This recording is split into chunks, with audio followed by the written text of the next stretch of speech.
Chapter 18 पदार्थ पर मन का प्रभुत्व। गाड़ी चलाने पर जोर देना एक बहुत अच्छा विचार था।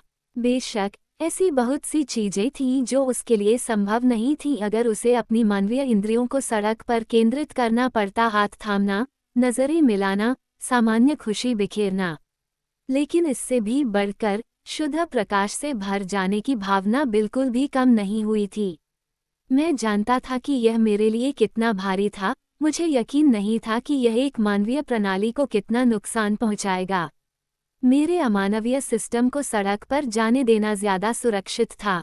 सूरज ढलने के साथ ही बादल छंटने लगे थे। बीच बीच में लाल रंग की धूप की किरणें मेरे चेहरे पर पड़तीं। मैं कल्पना कर सकता था कि कल ही मुझे इस तरह से उजागर होने पर कितना डर लगा होगा। अब इसने मुझे हंसने के लिए मजबूर कर दिया। मैं हंसी से भर गया, मानो मेरे भीतर की रोशनी को उस भागने की जरूरत थी। उत्सुकतावश मैंने उसका रेडियो चालू कर दिया। मुझे आश्चर्य हुआ कि यह सिर्फ स्थिर ध्वनि पर ही ट्यून था। फिर इंजन की आवाज पर विचार करते हुए मैंने अनुमान लगाया कि उसे गाड़ी चलाते समय संगीत सुनने में कोई दिलचस्पी नहीं थी। मैंने घुंडी घुमाई जब तक कि मुझे एक अर्धश्रव्य स्टेशन नहीं मिल गया। ये जॉनी एस बजा रहा था और मैं मुस्कुराया। प्लेजिंग माई लव, कितना उपयुक्त। मैं भी साथ में गाने लगा, थोड़ा भावुक महसूस कर रहा था, लेकिन साथ ही उससे ये शब्द कहने का मौका पाकर खुश भी था। हमेशा और हमेशा के लिए मैं सिर्फ तुमसे ही प्यार करूंगा। उसने कभी भी मेरे चेहरे से अपनी नजरें नहीं हटाईं। अब मैं जो भी कर सकता था उस पर मुस्कुराती रही। आश्चर्य के रूप में सटीक रूप से व्याख्या करें। आपको 50 के दशक का संगीत पसंद है? गाना समाप्त होने पर उसने पूछा। 50 के दशक में संगीत अच्छा था, 60 या 70 के दशक से कहीं बेहतर। उफ। हालांकि निश्चित रूप से बेहतरीन आउटलायर्स भी थे, लेकिन उस समय सीमित रेडियो विकल्पों पर सबसे ज्यादा बजने वाले कलाकार मेरे पसंदीदा नहीं थे। मुझे डिस्को कभी पसंद नहीं आया। 80 का दशक सहनीय था। उसने एक पल के लिए अपने होठों को आपस में दबाया। उसकी आंखें तनावग्रस्त थीं, जैसे कुछ बात उसे चिंतित कर रही थी। उसने धीरे से पूछा, क्या तुम मुझे कभी बताओगे कि तुम्हारी उम्र कितनी है? वो मुझे परेशान करने से डर रही थी।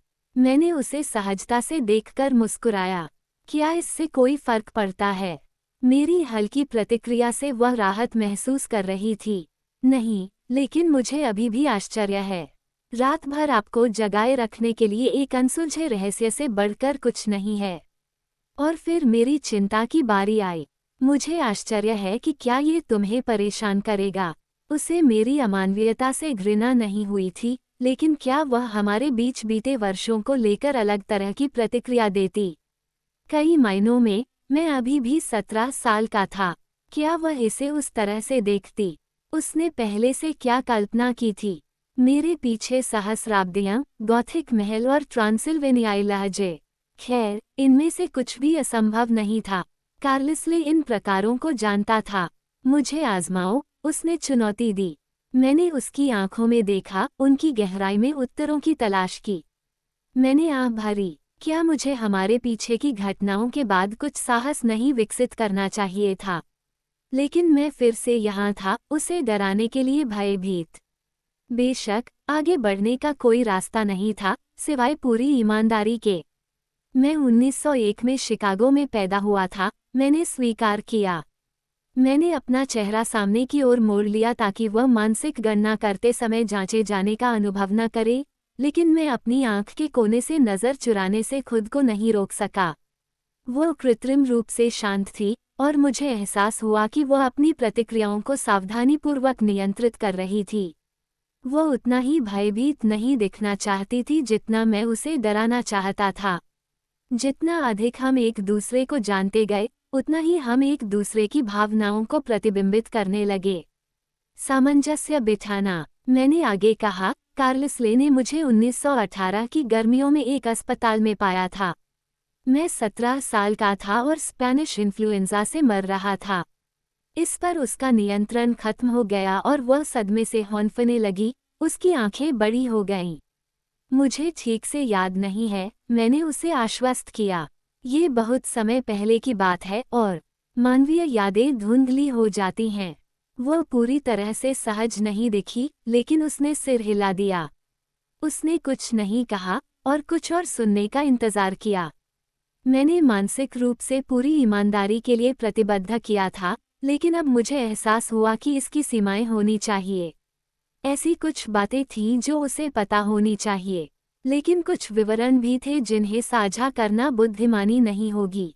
शायद एलिस सही थी। शायद अगर बेला को वैसा ही कुछ महसूस हो रहा होता जैसा मैं अभी महसूस कर रहा हूँ, तो वह मुझे लगता है कि इस भावना को लंबे समय तक बनाए रखना जरूरी है।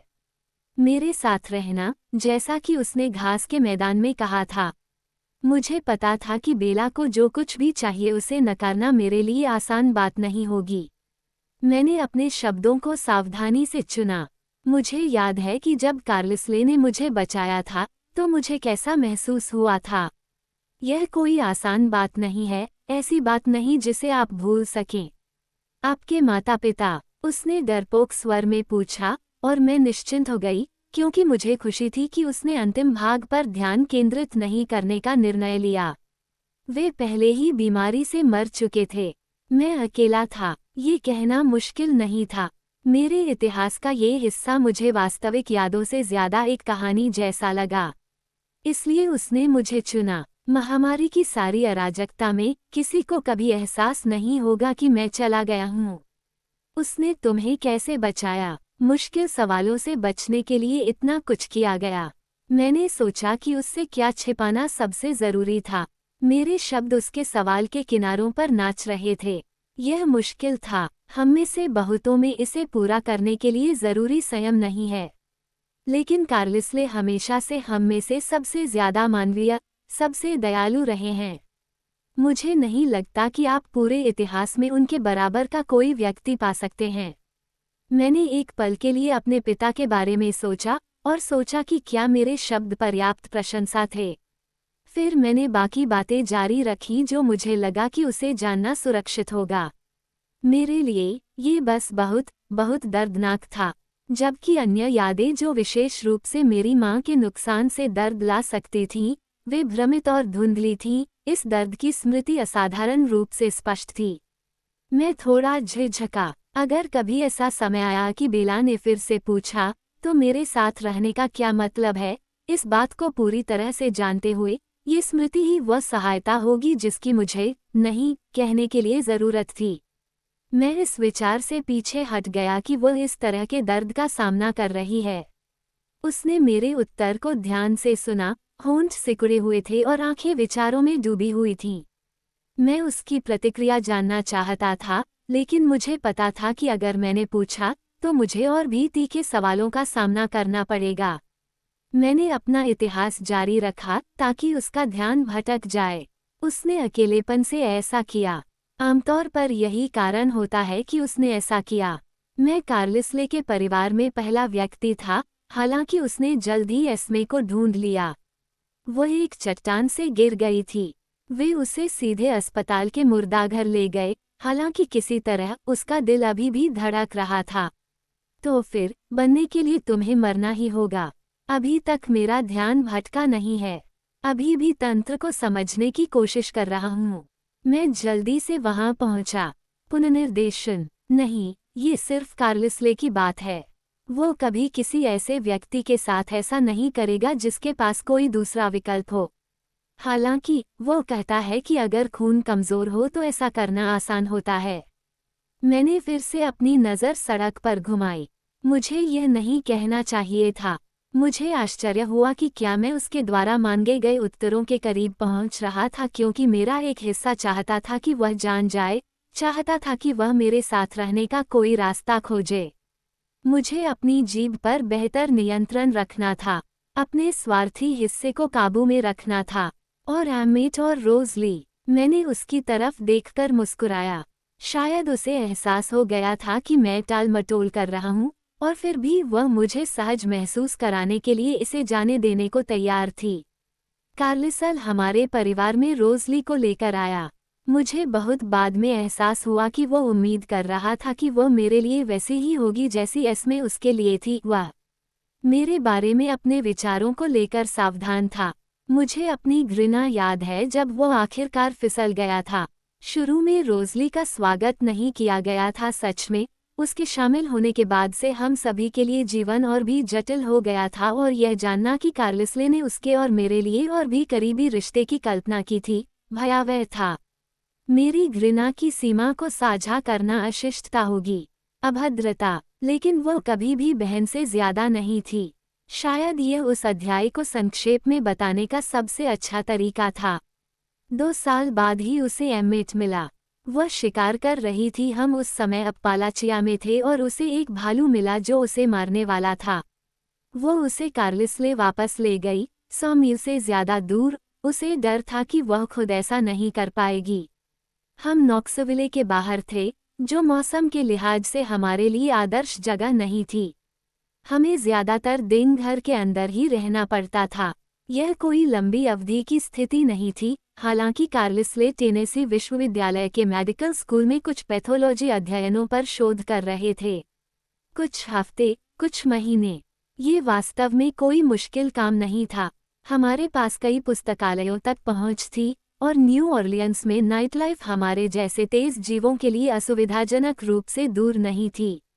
हालांकि रोसेली, जो अपने नवजात अवस्था से बाहर थी लेकिन अभी तक मनुष्यों के बहुत करीब रहने में सहज नहीं थी, ने खुद का मनोरंजन करने से इनकार कर दिया। इसके बजाय वो उदास हो गई और रोती रही, मनोरंजन या आत्मसुधार के हर सुझाव में दोष ढूंढती रही। ईमानदारी से कहूं तो शायद वह इतनी जोर से नहीं रोई। एस्मे उतनी चिड़ी हुई नहीं थी जितनी मैं थी। रोज़ली अकेले ही शिकार करना पसंद करती थी, और हालांकि मुझे वास्तव में उसका ध्यान रखना चाहिए था, लेकिन हम दोनों के लिए ये राहत की बात थी कि मैंने बहुत जोरदार विरोध नहीं किया। वह जानती थी कि कैसे सावधान रहना है। हम सभी को अपनी इंद्रियों को नियंत्रित करने का अभ्यास था जब तक कि हम निर्जन क्षेत्रों में न पहुंच जाएं। और हालांकि मैं इस अवांछित घुसपैठिए को कोई गुण देने से हिचकिचा रहा था, फिर भी मुझे ये स्वीकार करना पड़ा कि वो आत्मनियंत्रण में अविश्वसनीय रूप से प्रतिभाशाली थी। ज्यादातर जिद के कारण और, मेरी राय में, मुझसे बेहतर होने की इच्छा के कारण। इसलिए जब रोज़ली के कदमों की ध्वनि, जो सामान्य से अधिक तेज और भारी थी, ने नॉक्सविले की गर्मियों की भोर से पहले की शांति को तोड़ा, उसकी परिचित गंध के आगे मानव रक्त की तेज सुगंध थी और उसके विचार जंगली और असंगत थे, तो मेरी शुरुआती उम्मीद यह नहीं थी कि उसने कोई गलती की है। रोज़ली के दूसरे जीवन के पहले वर्ष में, बदला लेने के अपने कई अभियानों पर गायब होने से पहले, उसके विचारों ने उसे स्पष्ट रूप से और पूरी तरह से बेनकाब कर दिया था। मुझे पता था कि वह क्या योजना बना रही थी, और मैंने कार्लिसले को सूचित किया था। पहली बार उसने उसे धीरे से सलाह दी, उसे अपने पिछले जीवन को भूल जाने का आग्रह किया, ये सुनिश्चित करते हुए कि अगर वह ऐसा करती है तो वह भूल जाएगी और फिर उसका दर्द कम हो सकता है। बदला लेने से वह कुछ भी वापस नहीं ला सकती थी जो उसने खो दिया था, लेकिन जब उसके मार्गदर्शन से केवल उसके क्रोध की कठोरता का सामना करना पड़ा, तो उसने उसे सलाह दी कि वह अपने हमलों के बारे में कैसे विवेकपूर्ण हो सकती है। हम दोनों में से कोई भी ये तर्क नहीं दे सकता था कि वो बदला लेने की हकदार नहीं थी, और हम दोनों यह मानने से खुद को रोक नहीं पाए कि दुनिया बलात्कारियों और हत्यारों के बिना एक बेहतर जगह होगी जिन्होंने उसका जीवन समाप्त कर दिया था। मुझे विश्वास था कि वह सब कुछ पा चुकी है। उसके विचार बहुत पहले ही शांत हो चुके थे, अब वह तोड़ने फोड़ने, अपंग करने और विकृत करने की इच्छा से ग्रस्त नहीं थी। लेकिन जब खून की गंध घर में सुनामी की तरह फैल गई, तो मैंने तुरंत मान लिया कि उसे अपनी मौत के लिए एक और साथी मिल गया है। हालांकि मैं उसके बारे में सामान्य रूप से बहुत अच्छा नहीं सोचता था, लेकिन मुझे उसकी किसी को नुकसान न पहुंचाने की क्षमता पर पूरा भरोसा था। मेरी सारी उम्मीदें धरी की धरी रह गईं जब वह घबराकर चिल्लाने लगी और कार्लिसल से मदद की गुहार लगाने लगी। और फिर उसकी परेशानी की तीखी आवाज़ के नीचे मैंने एक बहुत ही कमज़ोर दिल की धड़कन की आवाज़ सुनी। मैं अपने कमरे से भागा और उसे सामने वाले पार्लर में पाया, इससे पहले कि वह रोना भी खत्म करे। कार्लिसल पहले से ही वहाँ था। रोज़ली, बाल असामान्य रूप से बिखरे हुए, उसकी पसंदीदा पोशाक खून से इतनी ज्यादा रंगी हुई थी कि स्कर्ट का किनारा गहरे लाल रंग में रंगा हुआ था। उसने अपनी बाहों में एक विशालकाय इंसान को उठाया हुआ था। वह मुश्किल से होश में था, आंखें एक दूसरे के साथ तालमेल बिठाए बिना कमरे में इधर उधर घूम रही थीं। उसकी त्वचा बार बार समान रूप से दूरी वाले कटों से फटी हुई थी, उसकी कुछ हड्डियां नीचे से स्पष्ट रूप से टूटी हुई थीं। उसे बचाओ, रोसेली ने लगभग कार्लिसले पर चिल्लाते हुए कहा। कृपया कृपया कृपया कृपया, उसके विचार विनती कर रहे थे। मैंने देखा कि उन शब्दों की वजह से उसे क्या कीमत चुकानी पड़ी। जब उसने अपनी सांसों को वापस लेने के लिए सांस ली, तो वह अपने मुंह के पास मौजूद ताज़ा खून की ताकत से घबरा गई। उसने उस आदमी को खुद से दूर कर दिया और अपना चेहरा दूसरी तरफ मोड़ लिया। कार्लिसले ने उसकी पीड़ा को समझा। उसने जल्दी से उस आदमी को उसकी बाहों से निकाला और उसे कोमल हाथों से पार्लर के गलीचे पर लिटा दिया। वह आदमी इतना बेहोश हो चुका था कि कराह भी नहीं पा रहा था। मैं उस अजीबोगरीब दृश्य को देखकर चौंक गया और अपनी सांसें रोक लीं। मुझे पहले ही घर छोड़ देना चाहिए था। मैं एस्मे के विचारों को सुन सकता था, जो जल्दी से पीछे हट रही थी। एक बार जब उसे खून की गंध आ गई, तो उसने भागना सीख लिया, हालांकि वह भी मेरी तरह ही भ्रमित थी। कार्लिसले को एहसास हुआ कि अब बहुत देर हो चुकी है। उस आदमी की जांच करते हुए वह रोज़ली को निराश करने से कतराता था, हालांकि वह इस दूसरे जीवन में स्पष्ट रूप से दुखी थी जो उसने उसे दिया था। उसने शायद ही कभी उससे कुछ मांगा हो, निश्चित रूप से इस स्तर की पीड़ा के साथ कभी नहीं। वह परिवार का ही होगा, कार्लिसले ने सोचा। मैं उसे फिर से दुख पहुंचाने का जोखिम कैसे उठा सकता हूँ। वह बड़ा आदमी जो मुझसे ज्यादा उम्र का नहीं था। अब जब मैंने उसके चेहरे को देखा तो उसने अपनी आंखें बंद कर लीं। उसकी सांसें लड़खड़ा रही थीं। तुम किसका इंतजार कर रहे हो? रोसेली चिल्लाई। वह मर रहा है, वह मर रहा है। रोज़ली, मैं। कार्लिसले ने असहाय भाव से अपने खून से सने हाथ आगे बढ़ाए। तभी उसके मन में एक छवि उभरी और मुझे समझ में आ गया कि वह क्या मांग रही थी। उसका मतलब यह नहीं है कि तुम उसे ठीक करो, मैंने जल्दी से अनुवाद किया। उसका मतलब है कि तुम उसे बचाओ। रोसेली की आंखें मेरी ओर चमक उठीं, उसके चेहरे पर तीव्र कृतज्ञता का भाव इस तरह से बदल गया जैसा मैंने पहले कभी नहीं देखा था। एक पल के लिए मुझे याद आया कि वो कितनी खूबसूरत थी। हमें कार्लिसले के निर्णय का इंतजार करने में अधिक समय नहीं लगा। ओह, कार्लिसले ने सोचा, और फिर मैंने देखा कि वह रोज़ली के लिए कितना कुछ करेगा। उसे लगता है कि वह उसका कितना ऋणी है। इसमें बमुश्किल कोई विचार विमर्श हुआ। वह पहले से ही उस टूटी हुई आकृति के पास घुटनों के बल बैठा था और हमें भगा रहा था। तुम्हारे लिए यहाँ रहना सुरक्षित नहीं है, उसने कहा। उसका चेहरा उस आदमी के गले की ओर झुका हुआ था। मैं रोसेली की खून से सनी बांह पकड़कर दरवाजे की ओर भागा। हम दोनों घर से भाग निकले और तब तक नहीं रुके जब तक कि हम पास की टेनेसी नदी तक नहीं पहुंच गए और खुद को डुबो नहीं दिया। वहां नदी के किनारे ठंडी मिट्टी में लेटी हुई रोसेली अपनी पोशाक और त्वचा से खून को बहने दे रही थी और हमने पहली बार वास्तविक बातचीत की। वह अक्सर बात नहीं करती थी, बस अपने मन में मुझे दिखाती थी कि कैसे उसने उस आदमी को पाया, एक बिल्कुल अजनबी, मरने वाला, और कैसे उसके चेहरे पर कुछ ऐसा था जिसने उस भविष्य को उसके लिए असहनीय बना दिया था। उसके पास ये बताने के लिए शब्द नहीं थे कि क्यों। उसके पास ये बताने के लिए शब्द नहीं थे कि कैसे कैसे उसने उसे खुद मारे बिना अपनी कष्टदायक यात्रा पूरी की। मैंने उसे मीलों तक दौड़ते देखा, जितना उसने पहले कभी नहीं किया था, पूरे रास्ते अपनी प्यास बुझाने के लिए तड़पती रही। जब वह ये सब फिर से जी रही थी, उसका मन असुरक्षित और कमजोर था। वह भी समझने की कोशिश कर रही थी, लगभग उतनी ही उलझन में जितनी मैं था। मैं अपने परिवार में एक और सदस्य को शामिल करने की उम्मीद नहीं कर रहा था। मुझे इस बात की कभी चिंता नहीं थी कि रोज़ली क्या चाहती है या उसकी क्या ज़रूरत है। लेकिन अचानक उसकी आंखों में ये सब देखकर मैं सिर्फ उसकी खुशी के लिए प्रार्थना कर सकता था। पहली बार हम एक ही तरफ थे। हम कुछ समय के लिए वापस नहीं आ सके, हालांकि रोज़ली यह जानने के लिए बहुत उत्सुक थी कि क्या हो रहा है। मैंने उसे आश्वस्त किया कि अगर कार्लिसले असफल हो जाता तो वह हमें लेने आता। इसलिए अभी हमें बस तब तक इंतज़ार करना होगा जब तक कि यह सुरक्षित न हो जाए। उन घंटों ने हम दोनों को बदल दिया। जब कार्लिसले आखिरकार हमें घर बुलाने आया तो हम भाई बहन की तरह लौट आए। मुझे याद आया कि मैं अपनी बहन से कैसे प्यार करने लगा था, लेकिन यह विराम ज्यादा लंबा नहीं था। बेला अभी भी कहानी के बाकी हिस्से का इंतजार कर रही थी। मैंने सोचा कि मैंने कहानी कहाँ छोड़ी थी। रोज़ली, खून से लथपथ, अपना चेहरा एमिट से जितना हो सके उतना दूर रख रही थी। तस्वीर में उसकी मुद्रा ने मुझे हाल ही की एक याद दिला दी।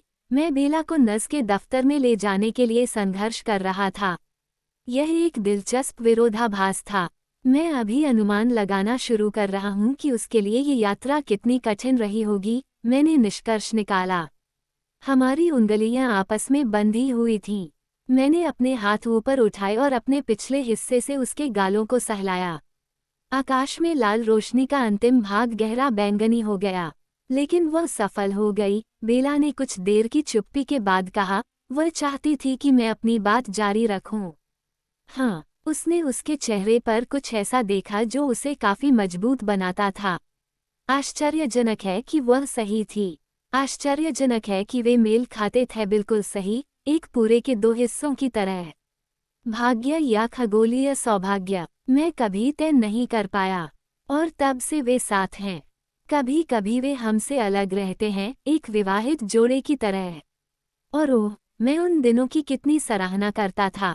मुझे एमिट और रोज़ली अलग अलग पसंद थे, लेकिन एमिट और रोज़ली को अकेले साथ देखना, जिसे केवल मेरी अपरिहार्य मानसिक पहुंच ही सुन पाती थी, एक कठिन परीक्षा थी।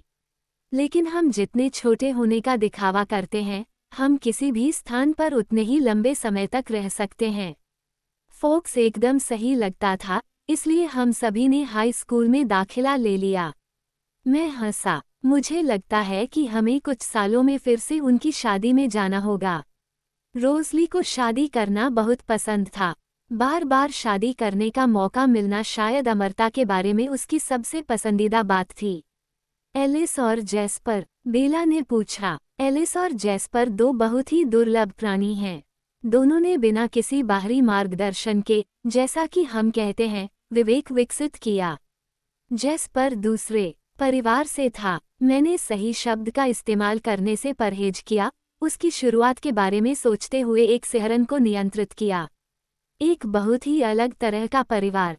वह उदास हो गया और वह अपने आप भटक गया। एलिस ने उसे पाया। मेरी तरह उसके पास भी हमारे जैसे लोगों के लिए सामान्य से ऊपर और परे कुछ उपहार हैं। बेला को ये बात इतनी हैरान कर गई कि वह अपने शांत चेहरे को तोड़ते हुए बोली, सच? लेकिन तुमने तो कहा था कि तुम ही एकमात्र ऐसी हो जो लोगों के विचार सुन सकती हो। ये सच है। वह दूसरी चीजें जानती है। वह चीजें देखती है, ऐसी चीजें जो हो सकती हैं, ऐसी चीजें जो आने वाली हैं, ऐसी चीजें जो अब कभी नहीं होंगी। मैं इसके सबसे बुरे दौर से निकल चुका था।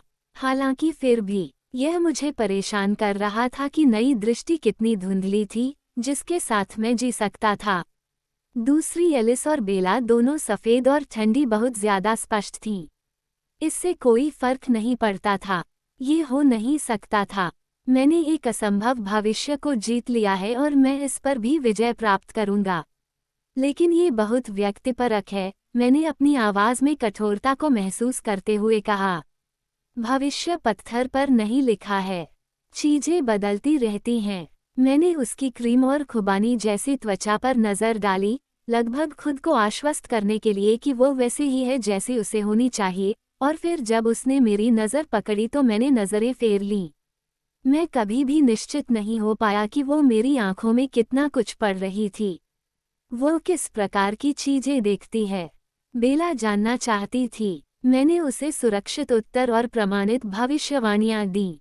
उसने जैस्पर को देखा और उसे पता चल गया कि वो उसे ढूंढ रहा है, इससे पहले कि वह खुद ये जान पाता।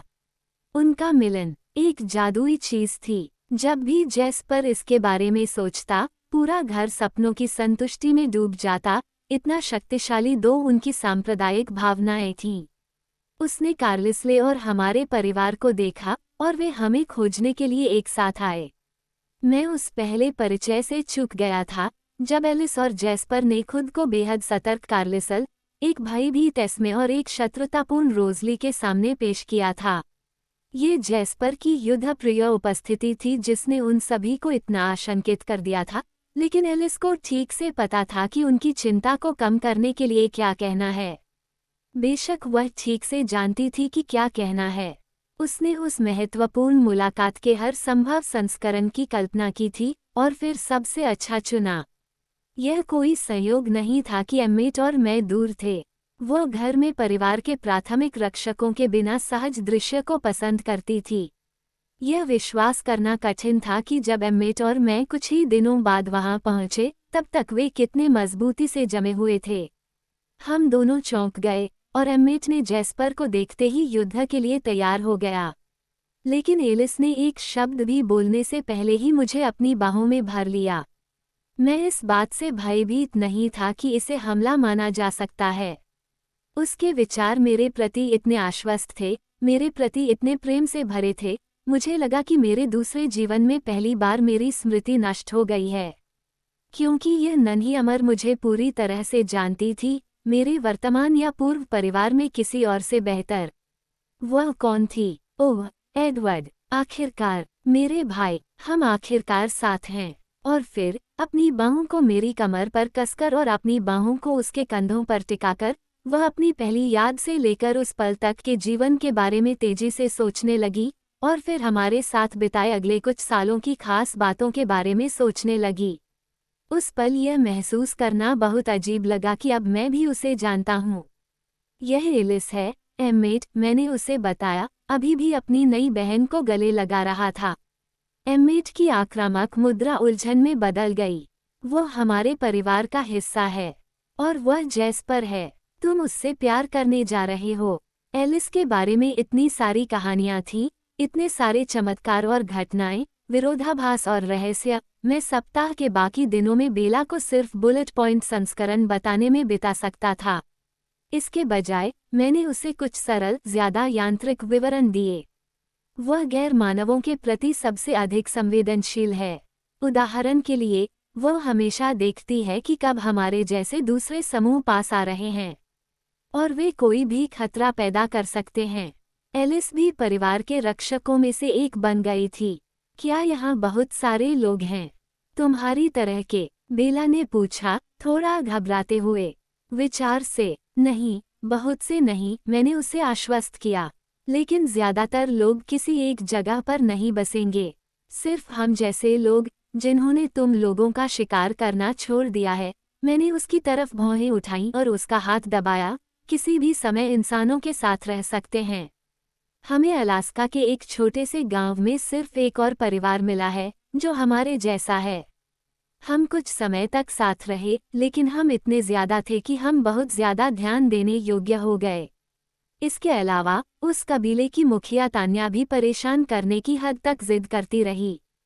हम में से जो लोग अलग अलग तरीके से रहते हैं, वे एक साथ मिलकर रहते हैं। और बाकी, हम उसके घर पहुंच गए थे। घर खाली था, किसी भी खिड़की में रोशनी नहीं थी। मैंने अपनी गाड़ी वहीं पार्क की जहां वह हमेशा रहती है और इंजन बंद कर दिया। अचानक आई शांति बहुत ही आत्मीयतापूर्ण लग रही थी, वहां अंधेरे में। ज्यादातर खानाबदोश, मैंने जवाब दिया। हम सभी कभी कभी ऐसे ही रहते हैं। ये किसी भी दूसरी चीज की तरह उबाऊ हो जाता है। लेकिन हम कभी कभी दूसरों से मिलते हैं, क्योंकि हम में से ज्यादातर लोग उत्तर को पसंद करते हैं। ऐसा क्यों? एक मुस्कुराया और अपनी कोहनी से उसे धीरे से धक्का दिया। क्या आज दोपहर तुम्हारी आंखें खुली थीं? क्या तुम्हें लगता है कि मैं बिना किसी दुर्घटना के धूप में सड़क पर चल सकता हूँ? एक कारण है कि हमने ओलंपिक प्रायद्वीप को चुना, जो दुनिया के सबसे कम धूप वाले स्थानों में से एक है। दिन में बाहर जाने में सक्षम होना अच्छा है। आपको विश्वास नहीं होगा कि 80 सालों में आप रात के समय कितने थके हुए हो सकते हैं। तो किंवदंतियां यहीं से आई, उसने खुद से सिर हिलाते हुए कहा। शायद वास्तव में किंवदंतियों के पीछे एक सटीक स्रोत था, लेकिन वह ऐसा कुछ नहीं था जिसके बारे में मैं जानना चाहता था। वोल्टुरी बहुत दूर थे और पिशाच दुनिया की निगरानी करने के अपने मिशन में बहुत व्यस्त थे। वे बेला के जीवन को कभी भी प्रभावित नहीं करेंगे, सिवाय उस किंवदंती के जो उन्होंने अमर लोगों की गोपनीयता की रक्षा के लिए गढ़ी थी। और एलिस जैस्पर जैसे दूसरे परिवार से आई थी। उसने पूछा, नहीं, और यह एक रहस्य है। एलिस को अपना मानव जीवन बिल्कुल याद नहीं है। मैंने वह पहली याद देखी थी। सुबह की चमकीली धूप, हवा में हल्की धुंध, उसके चारों ओर उलझी हुई घास, चौड़ी ओक के पेड़ उस खो को छाया दे रहे थे जहां वह जागी थी। इसके अलावा एक खालीपन, पहचान या पहचान का कोई भाव नहीं। उद्देश्य, उसने अपनी पीली त्वचा को देखा जो धूप में चमक रही थी, और नहीं जानती थी कि वह कौन या क्या थी। और फिर पहली दृष्टि ने उसे ले लिया था। एक आदमी का चेहरा, भयंकर लेकिन टूटा हुआ, जख्मी लेकिन खूबसूरत, गहरी लाल आंखें और सुनहरे बालों का अयाल। इस चेहरे के साथ अपनेपन का गहरा विश्वास भी था। और फिर उसने उसे एक नाम बोलते देखा, एलिस। उसका नाम, उसे एहसास हुआ। दर्शनों ने उसे बताया कि वह कौन है, या उसे आकार दिया कि वह क्या बनेगी। ये एकमात्र मदद थी जो उसे मिल सकती थी, और वह नहीं जानती कि उसे किसने बनाया। मैंने बेला से कहा। वह अकेली जागी। जिसने भी उसे बनाया वह चला गया, और हम में से कोई भी नहीं समझ पाया कि वह क्यों या कैसे ऐसा कर सकता है। अगर उसके पास वह दूसरी समझ नहीं होती, अगर उसने जैस्पर और कार्लिसले को नहीं देखा होता और यह नहीं जाना होता कि वो किसी दिन हम में से एक बन जाएगी, तो वह शायद पूरी तरह से जंगली बन गई होती। बेला ने चुपचाप इस पर विचार किया। मुझे यकीन था कि उसके लिए इसे समझना मुश्किल होगा। मेरे परिवार को भी इसे अपनाने में कुछ समय लगा था। मुझे आश्चर्य हुआ कि उसका अगला सवाल क्या होगा, और फिर उसके पेट में गुड़गुड़ाहट हुई, और मुझे एहसास हुआ कि हम पूरे दिन साथ रहे थे और उसने उस दौरान कुछ भी नहीं खाया था। मुझे उसकी मानवीय ज़रूरतों पर बेहतर ध्यान देने की ज़रूरत थी। मुझे खेद है, मैं आपको रात्रि भोजन से रोक रहा हूँ। मैं सचमुच ठीक हूँ, उसने बहुत जल्दी कहा। मैंने माफ़ी मांगी। मैंने कभी किसी ऐसे व्यक्ति के साथ ज़्यादा समय नहीं बिताया जो खाना खाता हो। मैं भूल गया, यह एक खराब बहाना था। उसने जवाब देते हुए कहा, मैं तुम्हारे साथ रहना चाहती हूँ। पुनः ऐसा प्रतीत हुआ कि स्थिर रहना शब्द का महत्व सामान्य से कहीं अधिक था। क्या मैं अंदर नहीं आ सकता? मैंने धीरे से पूछा। उसने 2 बार पलकें झपकाईं, स्पष्ट रूप से इस विचार से घबरा गई। क्या तुम चाहोगे? हाँ, अगर सब ठीक हो तो। मुझे आश्चर्य हुआ कि क्या उसे लगता है कि मुझे अंदर आने के लिए स्पष्ट निमंत्रण मिलना चाहिए। इस विचार ने मुझे मुस्कुरा दिया, और फिर अपराध बोध के कारण मेरी भौहें तन गईं। मुझे उसके सामने अपनी सारी सच्चाई बतानी होगी। फिर से, लेकिन इस तरह की शर्मनाक स्वीकारोक्ति कैसे की जाए? मैं इस बारे में सोचते हुए बाहर निकला और उसके लिए यात्री दरवाजा खोला। उन्होंने सराहना करते हुए कहा, बहुत मानवीय। ये निश्चित रूप से पुनः उभर रहा है। हम उसके छायादार, शांत यार्ड में मानवीय गति से साथ साथ चले जैसे कि यह एक सामान्य बात हो। चलते समय उसने मेरी ओर देखा और खुद पर मुस्कुराई। मैंने आगे बढ़कर घर की चाबी को उसके छिपे हुए स्थान से निकाला और फिर उसके लिए दरवाजा खोला। वह झिझकी और अंधेरे गलियारे की ओर देखने लगी। दरवाजा खुला था। उसने पूछा, नहीं। मैंने छत के नीचे से चाबी का इस्तेमाल किया। जब वह पोर्च लैंप चालू करने के लिए आगे बढ़ी, तो मैंने चाबी बदल दी। जब वह पीछे मुड़ी, तो पीली रोशनी ने उसके चेहरे पर कठोर छाया बना दी और उसने मेरी ओर दोनों भौहें उठाईं।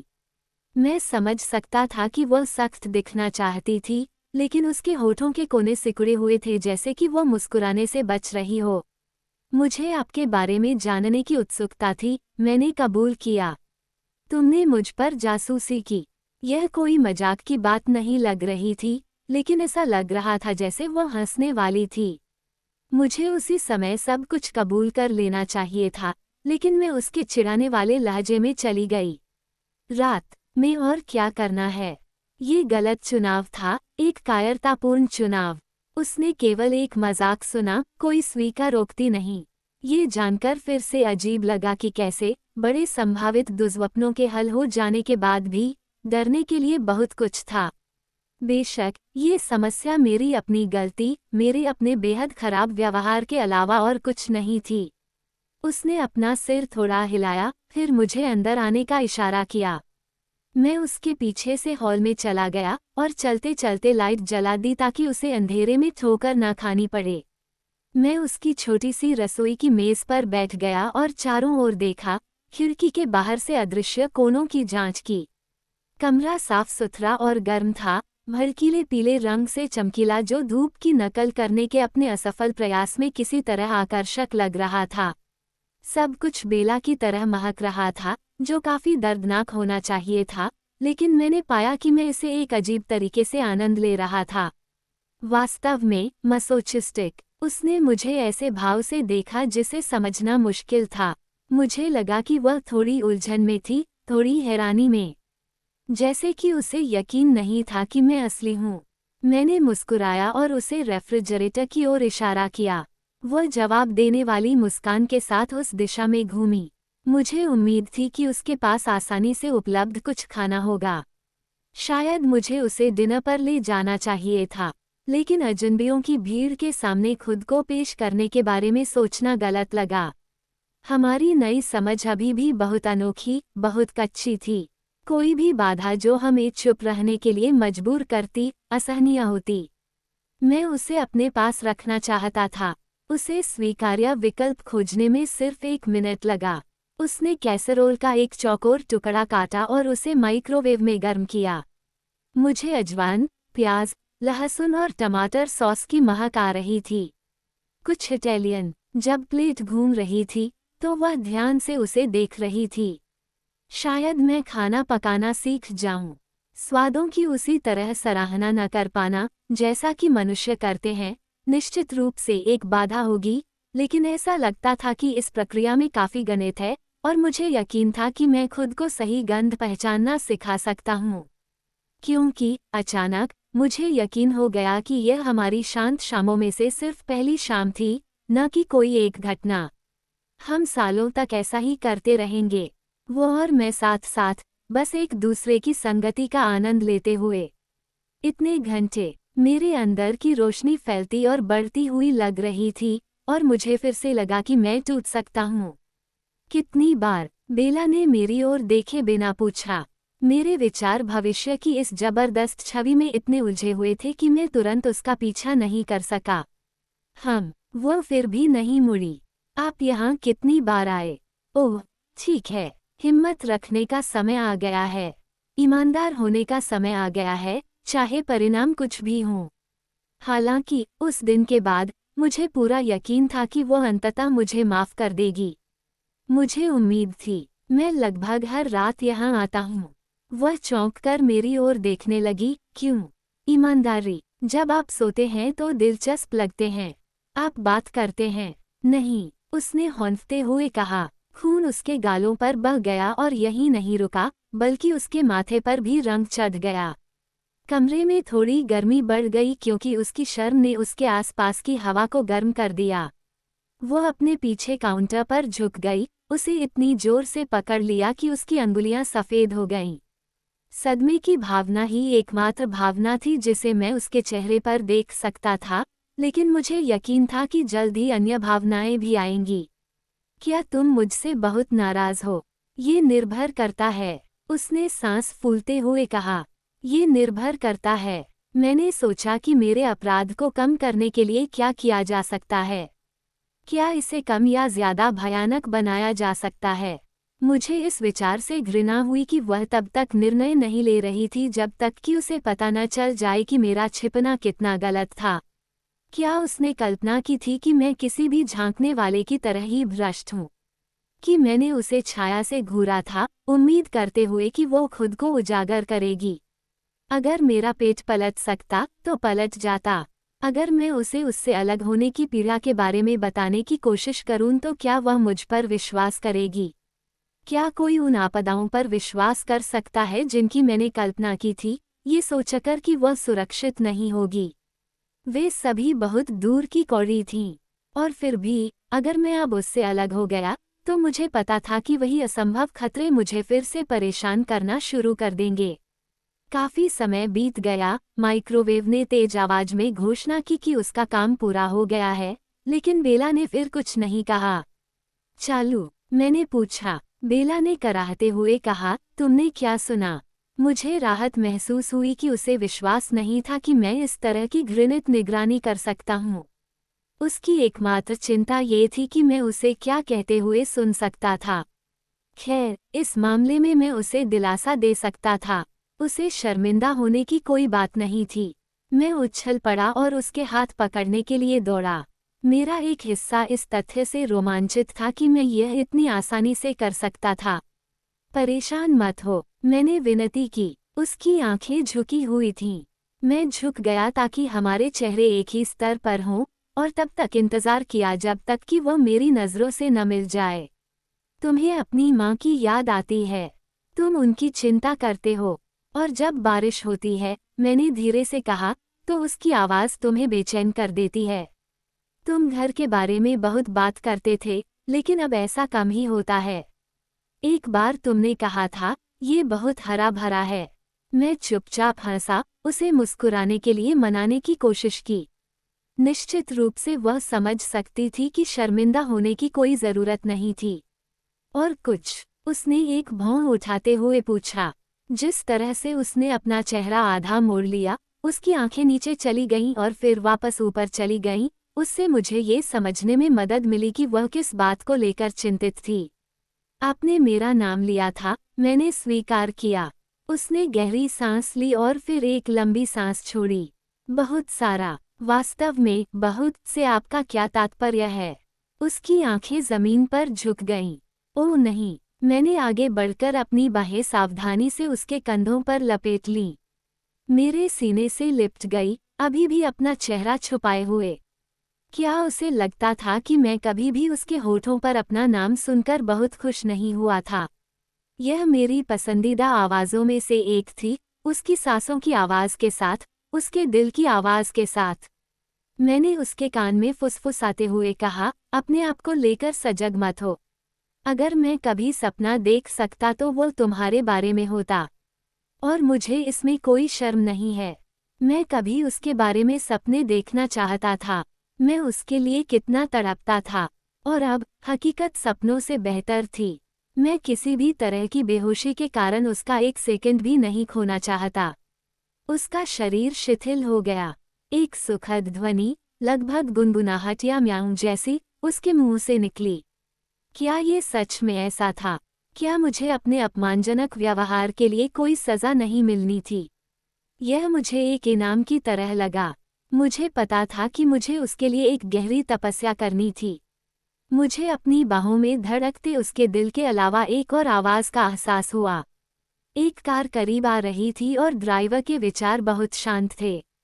पूरे दिन के बाद थका हुआ, भोजन और खिड़कियों में गर्म रोशनी की पेशकश करने वाले आराम के वादे का इंतजार कर रहा था। लेकिन मैं पूरी तरह से निश्चित नहीं था कि वह क्या सोच रहा था।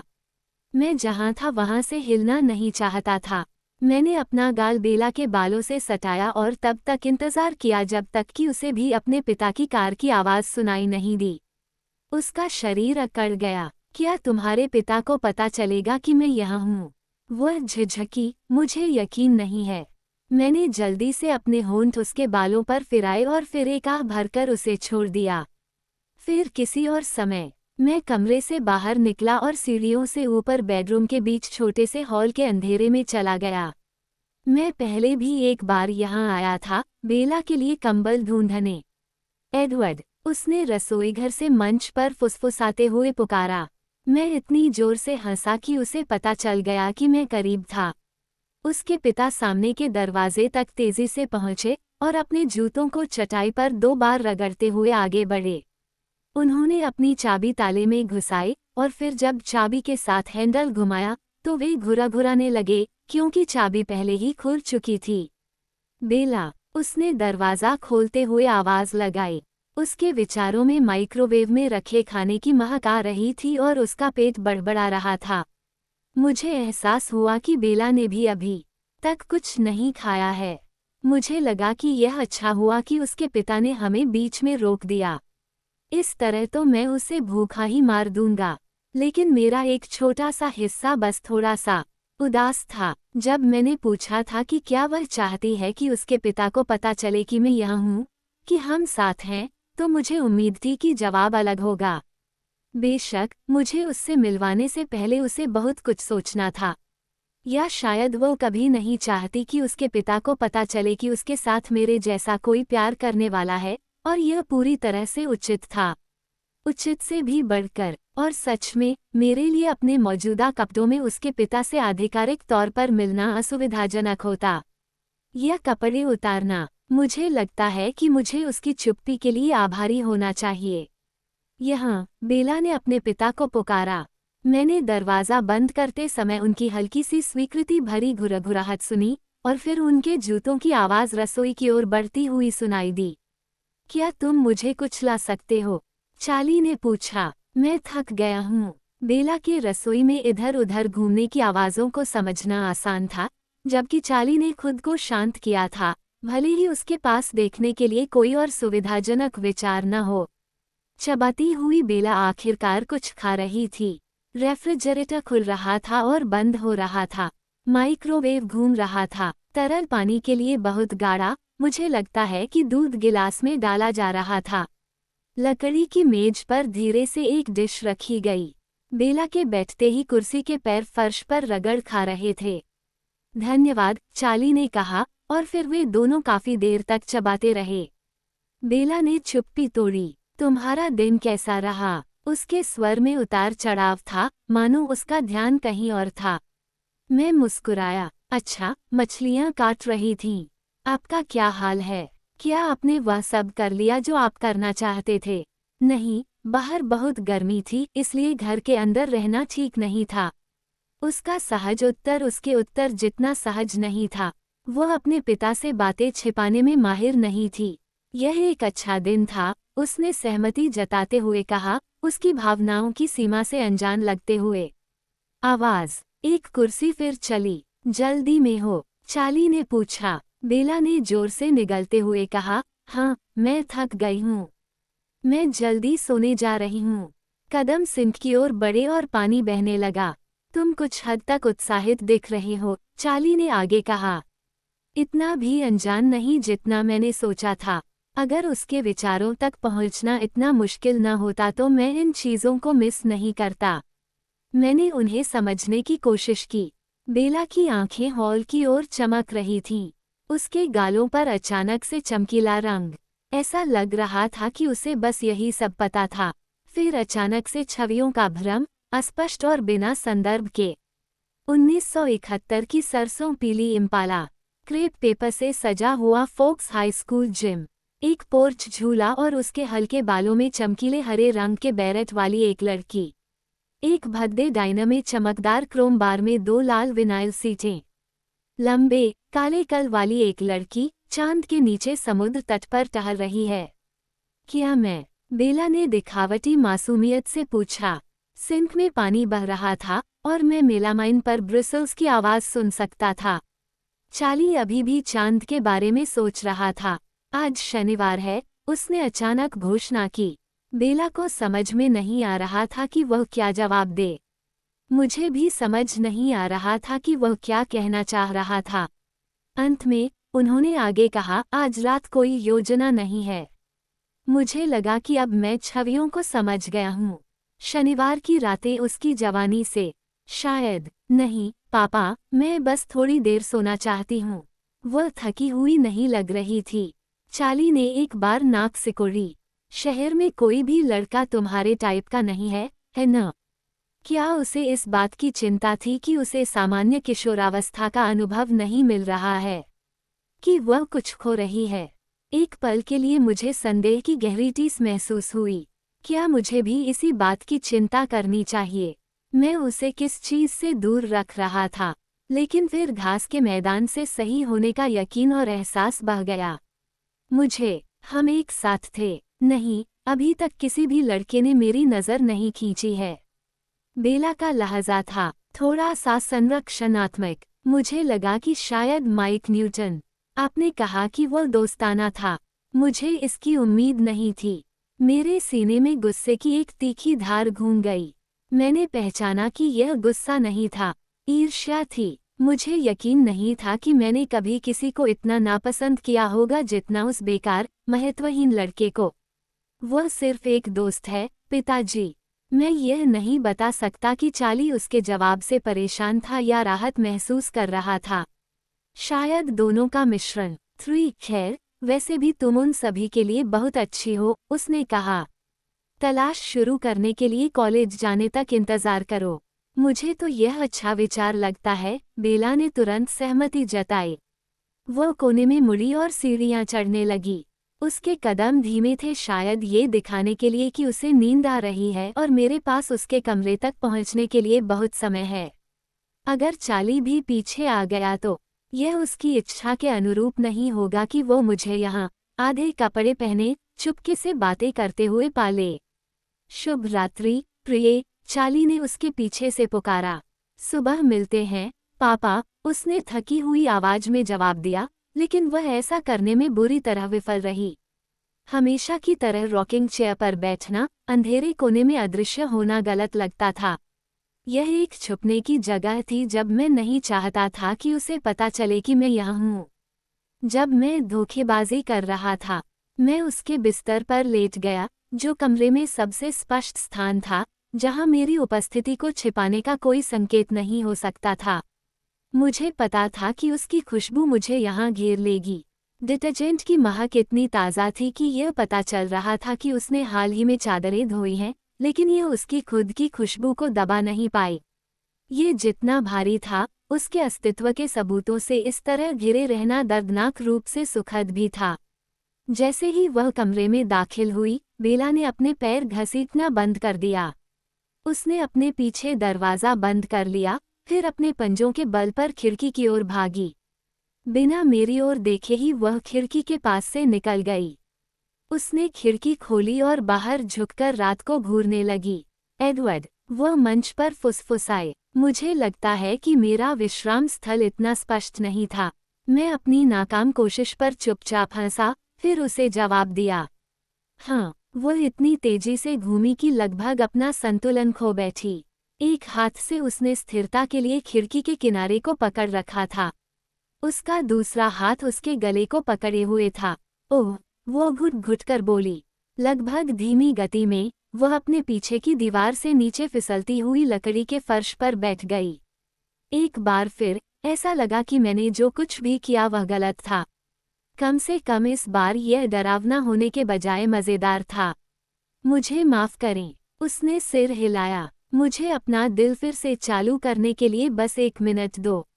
वास्तव में, उसका दिल उस झटके से धड़क रहा था जो मैंने उसे अभी-अभी दिया था। मैं उठकर बैठ गया, मेरी सारी हरकतें सोच समझकर और धीमी थीं।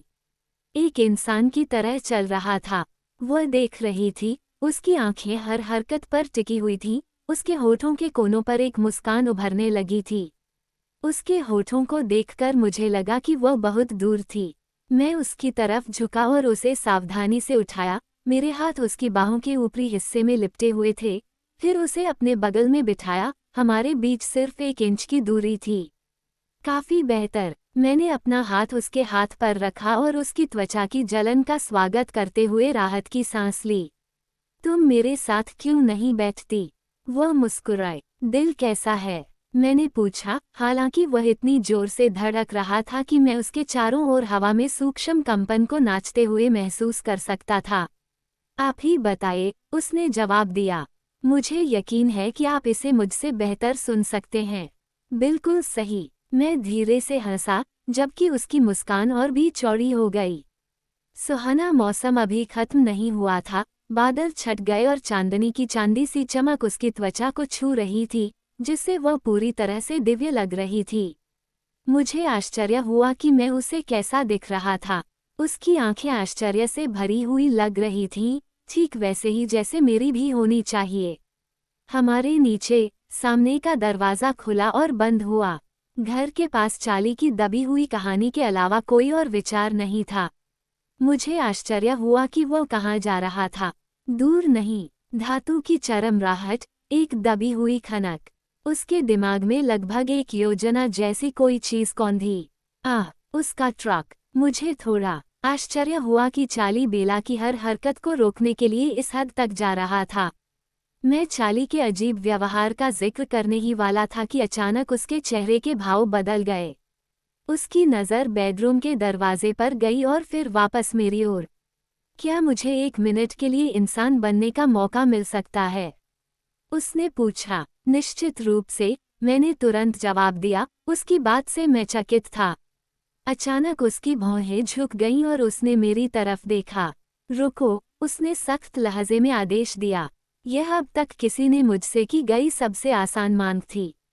मैं सोच भी नहीं सकता था कि अब मुझे इस कमरे से बाहर जाने के लिए कोई मजबूर कर सकता है। मैंने अपनी आवाज़ को उसके स्वर से मेल खाते हुए गंभीर बना दिया। हाँ, मैडम। मैं सीधा हो गया और अपनी सारी मांसपेशियों को स्पष्ट रूप से अपनी जगह पर कस लिया। वो प्रसन्न होकर मुस्कुराई। उसे अपना सामान समेटने में 1 मिनट लगा और फिर वो कमरे से बाहर चली गई। उसने दरवाज़ा बंद होने की आवाज़ को छिपाने की कोई कोशिश नहीं की। दूसरा दरवाज़ा और ज़ोर से खटखटाया। बाथरूम। मुझे लगता है कि इसका एक हिस्सा चाली को यह विश्वास दिलाना था कि वो कोई नापाक काम नहीं कर रही थी। यह असंभव था कि वह कल्पना कर सके कि वो वास्तव में क्या करने जा रही थी। लेकिन यह एक व्यर्थ प्रयास था। चाली बस एक पल बाद वापस अंदर आया। ऊपर की ओर चल रहे शॉवर की आवाज़ ने उसे भ्रमित कर दिया। मुझे लगा। बेला का इंतजार करते हुए मैंने आखिरकार बिस्तर के पास रखे उसके छोटे से मीडिया संग्रह को देखने का मौका लिया। मेरी सारी पूछताछ के बाद मुझे कोई आश्चर्य नहीं हुआ। मुझे उसकी लाइब्रेरी में सिर्फ एक हॉर्डबैक किताब मिली, जो अभी पेपरबैक में होने के लिए बहुत नई थी। ये टूथ एंड क्लॉ की उसकी कॉपी थी, जो उसकी पसंदीदा किताबों में से एक थी जिसे मैंने कभी नहीं पढ़ा था। मैंने अभी तक इस कमी को पूरा करने के लिए समय नहीं निकाला था। मैं एक पागल अंगरक्षक की तरह बेला का पीछा करने में बहुत व्यस्त था। मैंने अब उपन्यास खोला और पढ़ना शुरू कर दिया। पढ़ते समय मुझे एहसास हुआ कि बेला सामान्य से ज़्यादा समय ले रही थी। हमेशा की तरह, लगातार चिंता कि वह आखिरकार मुझमें कुछ ऐसा देखेगी जिससे वह बचना चाहती है, जल्दी ही सिर उठाती है। मैंने इसे अनदेखा करने की कोशिश की। बेला के आलस्य के लाखों कारण हो सकते हैं। मैंने इसके बजाय किताब पर ध्यान केंद्रित किया। मैं समझ सकता था कि यह उसकी पसंदीदा किताबों में से एक क्यों थी। यह अजीब और आकर्षक दोनों थी।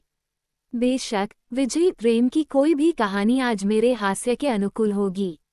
बाथरूम का दरवाज़ा खुला। मैंने किताब को वापस रख दिया, पृष्ठ संख्या 166, ताकि मैं बाद में वापस आ सकूं और पहले की तरह मूर्ति जैसी मुद्रा में आ गया।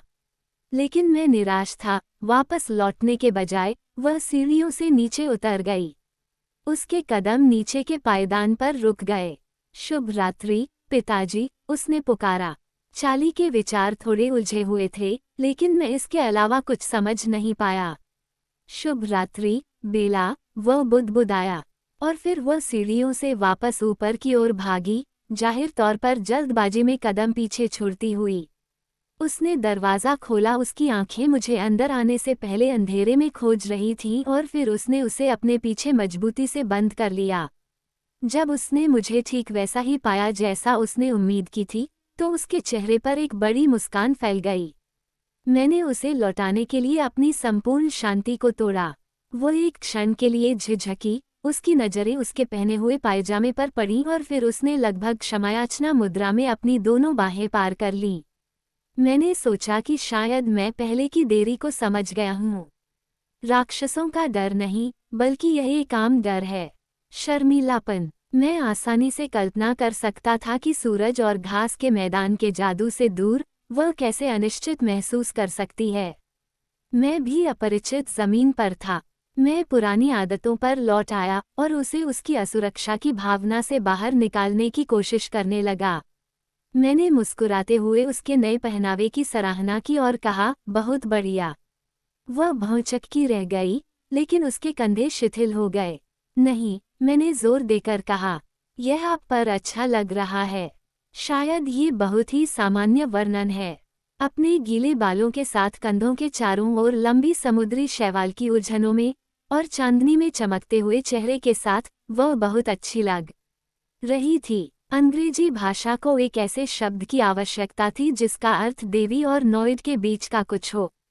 धन्यवाद, उसने बड़बड़ाते हुए कहा, और फिर वह मेरे पास आकर बैठ गई, बिल्कुल पहले की तरह। इस बार वह क्रॉस लेग करके बैठी। उसका घुटना मेरे पैर को छू रहा था, जो गर्मी का एक चमकीला बिंदु था। मैंने दरवाजे की ओर इशारा किया और फिर हमारे नीचे वाले कमरे की ओर, जहां उसके पिता के विचार अभी भी उलझन में थे। ये सब किस लिए था? मैंने पूछा। वो एक छोटी सी आत्मसंतुष्ट मुस्कान के साथ मुस्कुराए। चाली को लगता है कि मैं चुपके से बाहर जा रही हूँ। मुझे आश्चर्य हुआ कि उसके पिता के साथ शाम को मैंने जो पढ़ा वो उसके द्वारा पढ़े गए से कितना मेल खाता है। क्यों? उसने अपनी आंखें बहुत चौड़ी करके मासूमियत का दिखावा किया। जाहिर है, मैं थोड़ी ज्यादा उत्साहित दिख रही हूँ।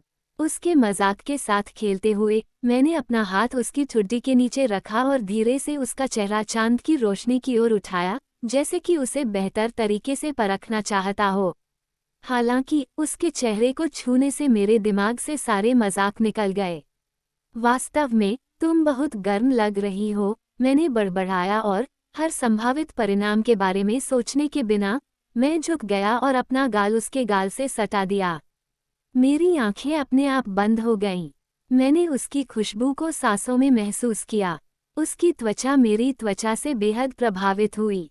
जब वह बोल रही थी तो उसकी आवाज़ भारी थी। लगता है एक पल के लिए उसकी आवाज़ बंद हो गई, फिर उसने अपना गला साफ किया और आगे कहा, अब तुम्हारे लिए बहुत आसान है मेरे करीब रहना। क्या आपको भी ऐसा ही लगता है?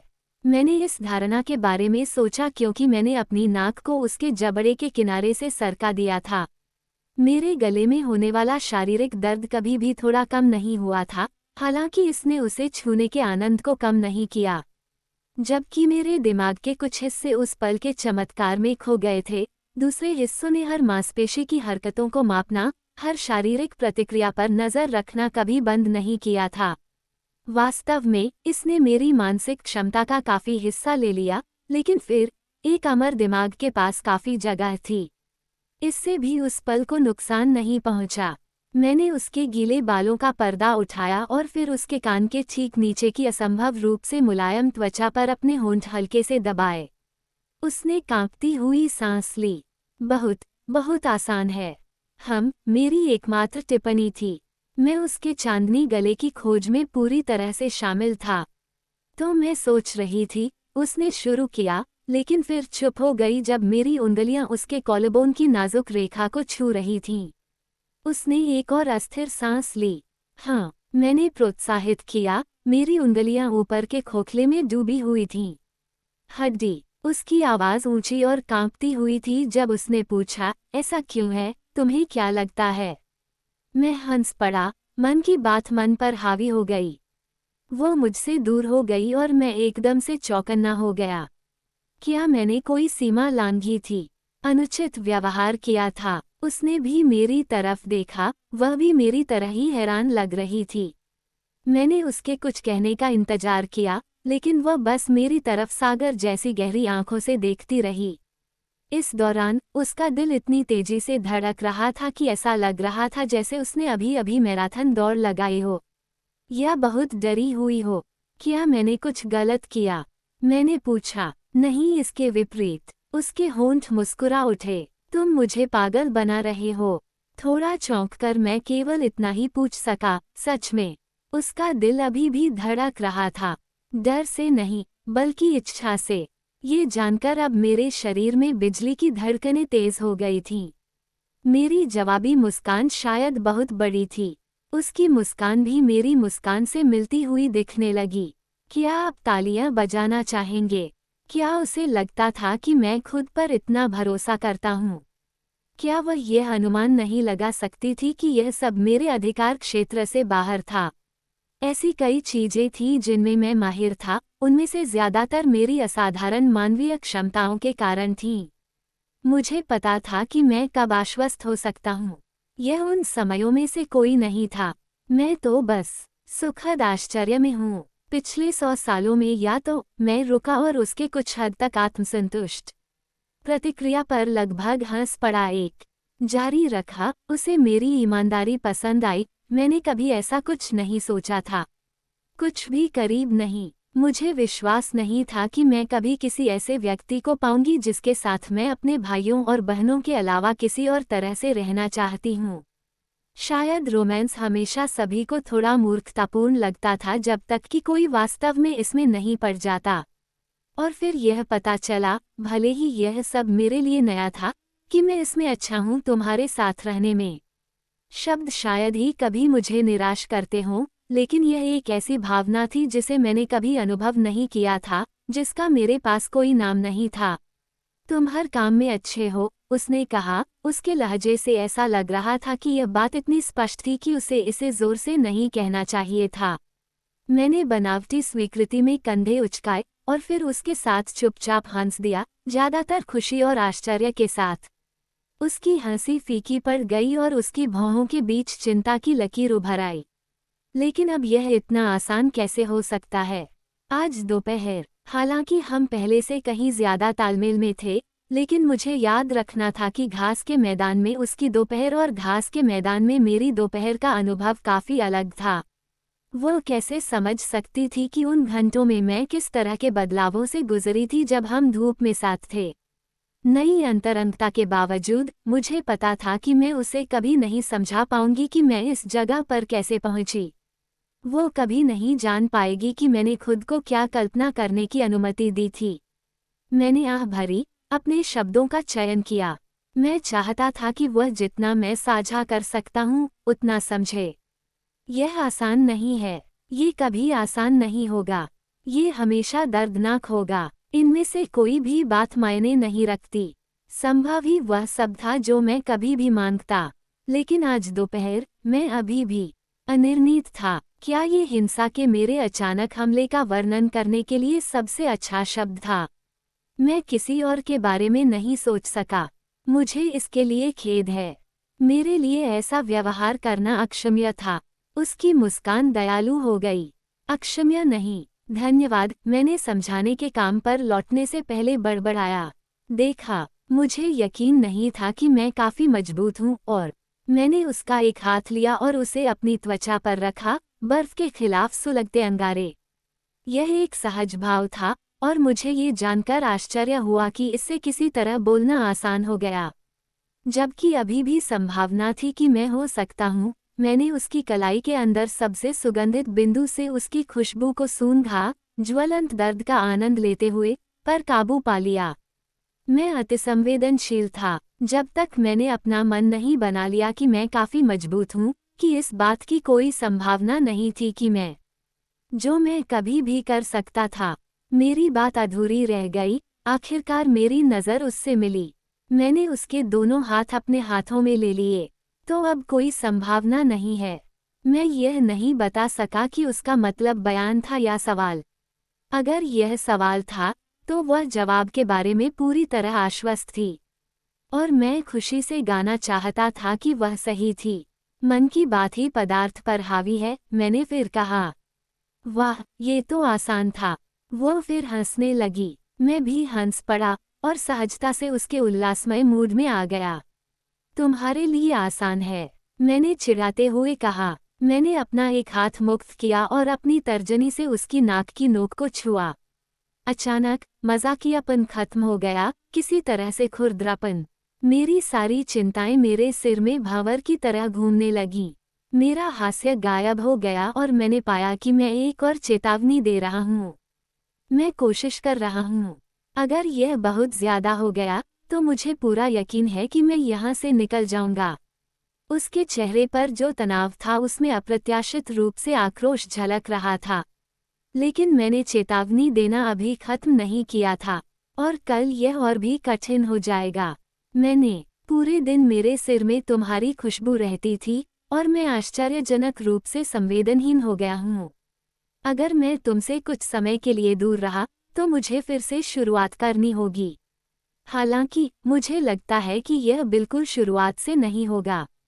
वह मेरी छाती की ओर झुकी, फिर पीछे की ओर झुकी, जैसे कि वह खुद को संभाल रही हो। इससे मुझे याद आया कि उसने पहले कैसे अपनी ठुड्डी को अंदर किया था। गले का कोई खुलासा नहीं हुआ। तो फिर दूर मत जाओ। मैंने एक स्थिर सांस ली, एक स्थिर, जलती हुई सांस ली और खुद को घबराना बंद करने के लिए मजबूर किया। क्या वह समझ सकती थी कि उसके शब्दों में निमंत्रण मेरी सबसे बड़ी इच्छा को दर्शाता है? मैंने उसकी तरफ देखकर मुस्कुराया और सोचा कि काश मैं भी अपने चेहरे पर ऐसी ही दयालुता दिखा पाता। यह उसके लिए बहुत आसान था। यह मुझे ठीक लगता है। बेरियां पहन लो, मैं तुम्हारा कैदी हूँ। मैंने अपने हाथों को उसकी नाजुक कलाइयों के चारों ओर लपेटते हुए कहा। मेरे दिमाग में छवि पर हंसी आ रही थी। वे मुझे लोहे या स्टील या किसी और मजबूत मिश्र धातु में बांध सकते थे जिसे अभी खोजा जाना बाकी है, और उनमें से कोई भी मुझे उस तरह से नहीं बांध सकता था जिस तरह से इस नाजुक इंसानी लड़की की एक नज़र मुझे बांध सकती थी। आप सामान्य से अधिक आशावादी लग रहे हैं। मैंने आपको इस तरह से पहले कभी नहीं देखा। पहले, उसने कहा। आशावादी, एक चतुर अवलोकन। मेरा सनकी पुराना स्व एक पूरी तरह से अलग व्यक्ति लग रहा था। मैं उसके और करीब झुक गया, उसकी कलाइयाँ अभी भी मेरे हाथों में जकड़ी हुई थीं।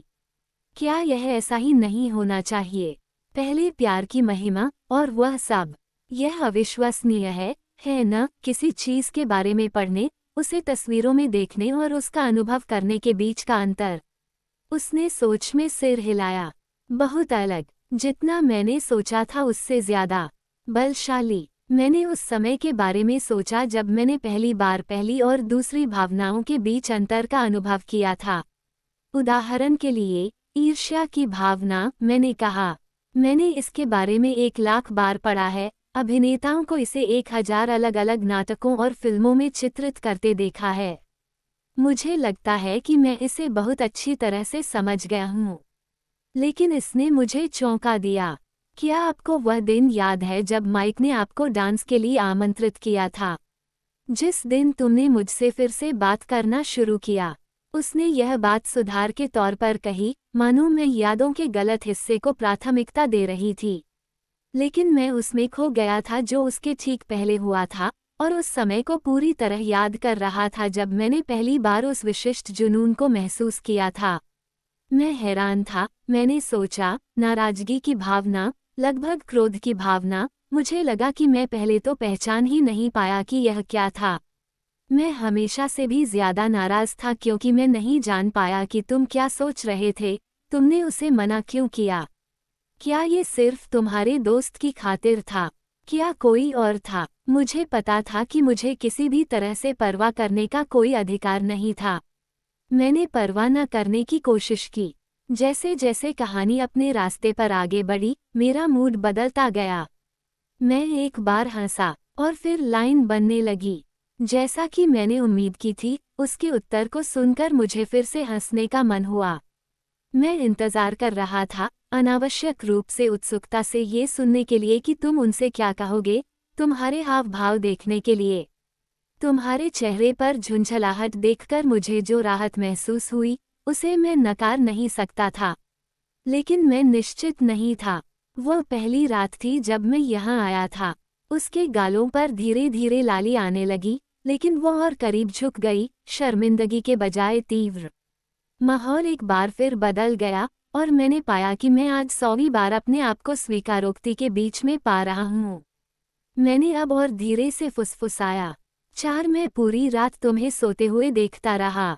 जो मैं जानता था कि सही, नैतिक है और जो मैं चाहता था उसके बीच की खाई से जूझता रहा। मुझे पता था कि अगर मैं तुम्हें अनदेखा करता रहा जैसा कि मुझे करना चाहिए, या अगर मैं कुछ सालों के लिए छोड़ देता हूँ, जब तक कि तुम चले नहीं जाते, तो एक दिन तुम माइक या उसके जैसे किसी और को हाँ कह दोगे। इससे मुझे गुस्सा आता था, क्रोधित, दुखी, मानो जीवन से सारे रंग और उद्देश्य खत्म हो गए हों। एक अचेतन सी हरकत में उसने अपना सिर हिलाकर अपने भविष्य के इस दृष्टिकोण को नकार दिया। और फिर जब तुम सो रहे थे तुमने मेरा नाम लिया। पीछे मुड़कर देखने पर ऐसा लगता है कि वे कुछ सेकंड ही निर्णायक मोड़ थे, विभाजन की शुरुआत थी। हालांकि मैंने इस बीच खुद पर लाखों बार संदेह किया था, लेकिन एक बार जब मैंने उसे अपने पास बुलाते हुए सुना तो मेरे पास कोई दूसरा विकल्प नहीं था। तुमने बहुत स्पष्ट रूप से कहा, मैंने कहा, मेरी आवाज़ सिर्फ सांस की तरह थी। पहले तो मुझे लगा कि तुम जाग गई हो, लेकिन तुम बेचैनी से पलटी और एक बार फिर मेरा नाम बुदबुदाया और आह भरी। उस समय मेरे अंदर जो भावना उमड़ी वह बहुत ही भयावह और चौंका देने वाली थी, और मुझे पता था कि मैं अब तुम्हें अनदेखा नहीं कर सकता। उसका दिल और तेजी से धड़कने लगा। लेकिन ईर्ष्या, यह एक अजीब चीज है। जितना मैंने सोचा था उससे कहीं ज्यादा शक्तिशाली और तर्कहीन। अभी जब चार्ली ने तुमसे उस दुष्ट माइक न्यूटन के बारे में पूछा, मैंने अपनी बात पूरी नहीं की, क्योंकि मुझे याद आ रहा था कि शायद मुझे यह नहीं बताना चाहिए कि उस अभागे लड़के के प्रति मेरी भावनाएं कितनी प्रबल हो गई थीं। मुझे पता होना चाहिए था कि तुम सुन रहे हो, उसने बुदबुदाया। वास्तव में इतने नज़दीक से घटित किसी भी घटना को न सुन पाना कोई विकल्प नहीं था। बिल्कुल, क्या इससे तुम्हें सचमुच ईर्ष्या हुई? उसकी आवाज़ झुंझलाहट से अविश्वास में बदल गई। मैं इसमें नया हूँ, मैंने उसे याद दिलाया। आप मेरे अंदर के इंसान को फिर से जिंदा कर रहे हैं, और सब कुछ मजबूत लगता है क्योंकि यह ताज़ा है। अप्रत्याशित रूप से उसके होठों पर एक छोटी सी मुस्कान आ गई। लेकिन ईमानदारी से तुम्हें परेशान करने के लिए मुझे ये सुनना होगा कि रोज़ली, शुद्ध सुंदरता का अवतार, रोज़ली तुम्हारे लिए बनी थी। एम्मेट हो या न हो, मैं उससे कैसे मुकाबला कर सकती हूँ? उसने ये शब्द ऐसे कहे जैसे वो अपना तुरुप का पत्ता खेल रही हो, जैसे ईर्ष्या इतनी तर्कसंगत हो कि वो तीसरे पक्ष के शारीरिक आकर्षण को तौल सके और फिर सीधे अनुपात में महसूस की जा सके। यहाँ कोई प्रतिस्पर्धा नहीं है, मैंने उससे वादा किया। धीरे धीरे मैंने उसकी कैद कलाइयों का इस्तेमाल करके उसे अपने करीब खींचा, जब तक कि उसका सिर मेरी ठुड्डी के नीचे नहीं आ गया। उसका गाल मेरी त्वचा से सट गया। मुझे पता है कि कोई प्रतिस्पर्धा नहीं है, यही समस्या है, उसने बड़बड़ाते हुए कहा। बेशक रोज़ली अपने तरीके से खूबसूरत है। ऐसा नहीं था कि मैं रोज़ली की खूबसूरती को नकार सकता था, लेकिन यह एक अप्राकृतिक, बड़ी हुई चीज़ थी, कभी कभी आकर्षित करने से ज़्यादा परेशान करने वाली। लेकिन भले ही वह मेरी बहन जैसी न हो, भले ही एम्मेट उसके साथ न हो, लेकिन वह कभी भी आपके प्रति मेरे आकर्षण का 10वां हिस्सा नहीं, 100वां हिस्सा भी नहीं पा सकती। लगभग 90 सालों से मैं अपने और आपके जैसे लोगों के बीच घूमता रहा हूँ। हर समय ये सोचता रहा कि मैं अपने आप में पूर्ण हूँ, यह नहीं समझ पाया कि मैं क्या खोज रहा हूँ, और कुछ भी नहीं पा सका, क्योंकि आप तब तक जीवित नहीं थे। मैंने अपनी त्वचा पर उसकी सांस महसूस की जब उसने फुसफुसाते हुए जवाब दिया। ये बिल्कुल भी उचित नहीं लगता। मुझे बिल्कुल भी इंतज़ार नहीं करना पड़ा। मुझे इतनी आसानी से क्यों छूट मिलनी चाहिए? शैतान के लिए इतनी सहानुभूति किसी को कभी नहीं हुई थी। फिर भी मुझे आश्चर्य हुआ कि वो अपने बलिदानों को इतनी कम आंक सकती है। तुम सही हो, मुझे तुम्हारे लिए ये कठिन बनाना चाहिए, निश्चित रूप से। मैंने उसकी दोनों कलाइयों को अपने बाएं हाथ में इकट्ठा किया ताकि मेरा दाहिना हाथ मुक्त हो जाए, फिर उसके टपकते बालों की लंबाई पर हल्के से ब्रश किया। इसकी बनावट, इस तरह की फिसलन, उस समुद्री शैवाल से बहुत दूर नहीं थी जिसकी मैंने पहले कल्पना की थी। मैंने अपनी उंगलियों के बीच एक स्ट्रैंड को घुमाया और उसकी जब्ती को सूचीबद्ध किया। आपको बस मेरे साथ बिताए हर सेकंड में अपनी जान जोखिम में डालनी है, ये निश्चित रूप से बहुत ज़्यादा नहीं है। आपको बस प्रकृति, मानवता से अपनी पीठ मोड़नी है। इसका क्या मूल्य है? बहुत कम। उसने मेरी त्वचा में सांस ली। मुझे वंचित महसूस नहीं होता, कुछ भी। शायद यह आश्चर्य की बात नहीं थी कि रोज़ली का चेहरा मेरी पलकों के पीछे झिलमिला रहा था। पिछले 7 दशकों में उसने मुझे शोक मनाने के लिए मानवता के हजारों अलग अलग पहलुओं को सिखाया था। अभी तक नहीं। मेरी आवाज़ में कुछ ऐसा था कि वह मेरी पकड़ के खिलाफ खिंच गई, मेरे सीने से पीछे हट गई और मेरा चेहरा देखने की कोशिश करने लगी। मैं उसे छुड़ाने ही वाला था कि हमारे गहन पल के बाहर कुछ घुस आया। संदेह, अजीबता, चिंता, शब्द सामान्य से ज्यादा स्पष्ट नहीं थे और अनुमान लगाने के लिए ज्यादा समय नहीं था। क्या? उसने पूछा, लेकिन इससे पहले कि वह अपना प्रश्न कह पाती, मैं वहां पहुंच गया। वो गद्दे पर लेट गई और मैं उस अंधेरे कोने की ओर भागा, जहां मैं आदतन अपनी रातें बिताता था। लेट जाओ, मैंने फुसफुसाते हुए कहा कि वो मेरी आवाज में तत्परता को सुन सके। मुझे आश्चर्य हुआ कि उसने सीढ़ियों से ऊपर आते चाली के कदमों पर ध्यान नहीं दिया। सच कहूं तो ऐसा लग रहा था कि वो छिपने की कोशिश कर रहा था। उसने तुरंत प्रतिक्रिया की, अपनी रजाई के नीचे गोता लगाया और एक गेंद की तरह सिकुड़ गई। चाली का हाथ पहले से ही घुंडी घुमा रहा था। जैसे ही दरवाजा खुला, बेला ने एक गहरी सांस ली और फिर धीरे से सांस छोड़ी। हरकतें बहुत ज्यादा थीं, थोड़ी नाटकीय। चाली की यही एकमात्र प्रतिक्रिया थी जो मैं पढ़ सकता था। जैसे ही बेला ने अपनी अगली नींद की सांस ली, चाली ने दरवाजा बंद कर दिया। मैंने तब तक इंतजार किया जब तक कि उसका अपना बेडरूम का दरवाजा बंद नहीं हो गया और मैंने गद्दे के स्प्रिंग की चरमराहट सुनी। उसके बाद मैं बेला के पास लौटा। वो शायद पूरी तरह से ठीक होने का इंतजार कर रही होगी, अभी भी एक सख्त गेंद की तरह मुड़ी हुई, अभी भी उसकी धीमी और समान सांसें बढ़ रही थीं। अगर चाली ने वास्तव में उसे कुछ सेकंड के लिए देखा होता, तो शायद उसे पता चल जाता कि वह दिखावा कर रही थी। बेला धोखे में खास तौर पर अच्छी नहीं थी। इन अजीब नई प्रवृत्तियों का अनुसरण करते हुए, जो मुझे अभी तक गुमराह नहीं कर पाई थी, मैंने स्वयं को उसके बगल में बिस्तर पर लिटा लिया और फिर उसकी रजाई के नीचे सरककर अपना हाथ उसके गले में डाल दिया। तुम एक बहुत ही खराब अभिनेत्री हो, मैंने बातचीत करते हुए कहा, जैसे कि मेरे लिए उसके साथ इस तरह से लेटना एक पूरी तरह से सामान्य बात हो। मैं कहूँगा कि यह करियर तुम्हारे लिए खत्म हो चुका है। उसका दिल फिर जोर से धड़क उठा, लेकिन उसकी आवाज़ भी मेरी तरह ही सहज थी। लानत है। वो मुझसे लिपट गई, पहले से ज्यादा करीब, फिर चुपचाप लेट गई और संतुष्टि से आहें भरने लगी। मुझे आश्चर्य हुआ कि क्या वह मेरी बाहों में इस तरह सो जाएगी। उसके दिल की धड़कनों को देखते हुए यह असंभव लग रहा था, लेकिन उसने फिर कुछ नहीं कहा। बिना किसी आग्रह के, उसके गाने के सुर मेरे दिमाग में आ गए। मैं लगभग अपने आप ही गुनगुनाने लगा। संगीत यहीं का है, उस जगह का, जहां से इसकी प्रेरणा मिली थी।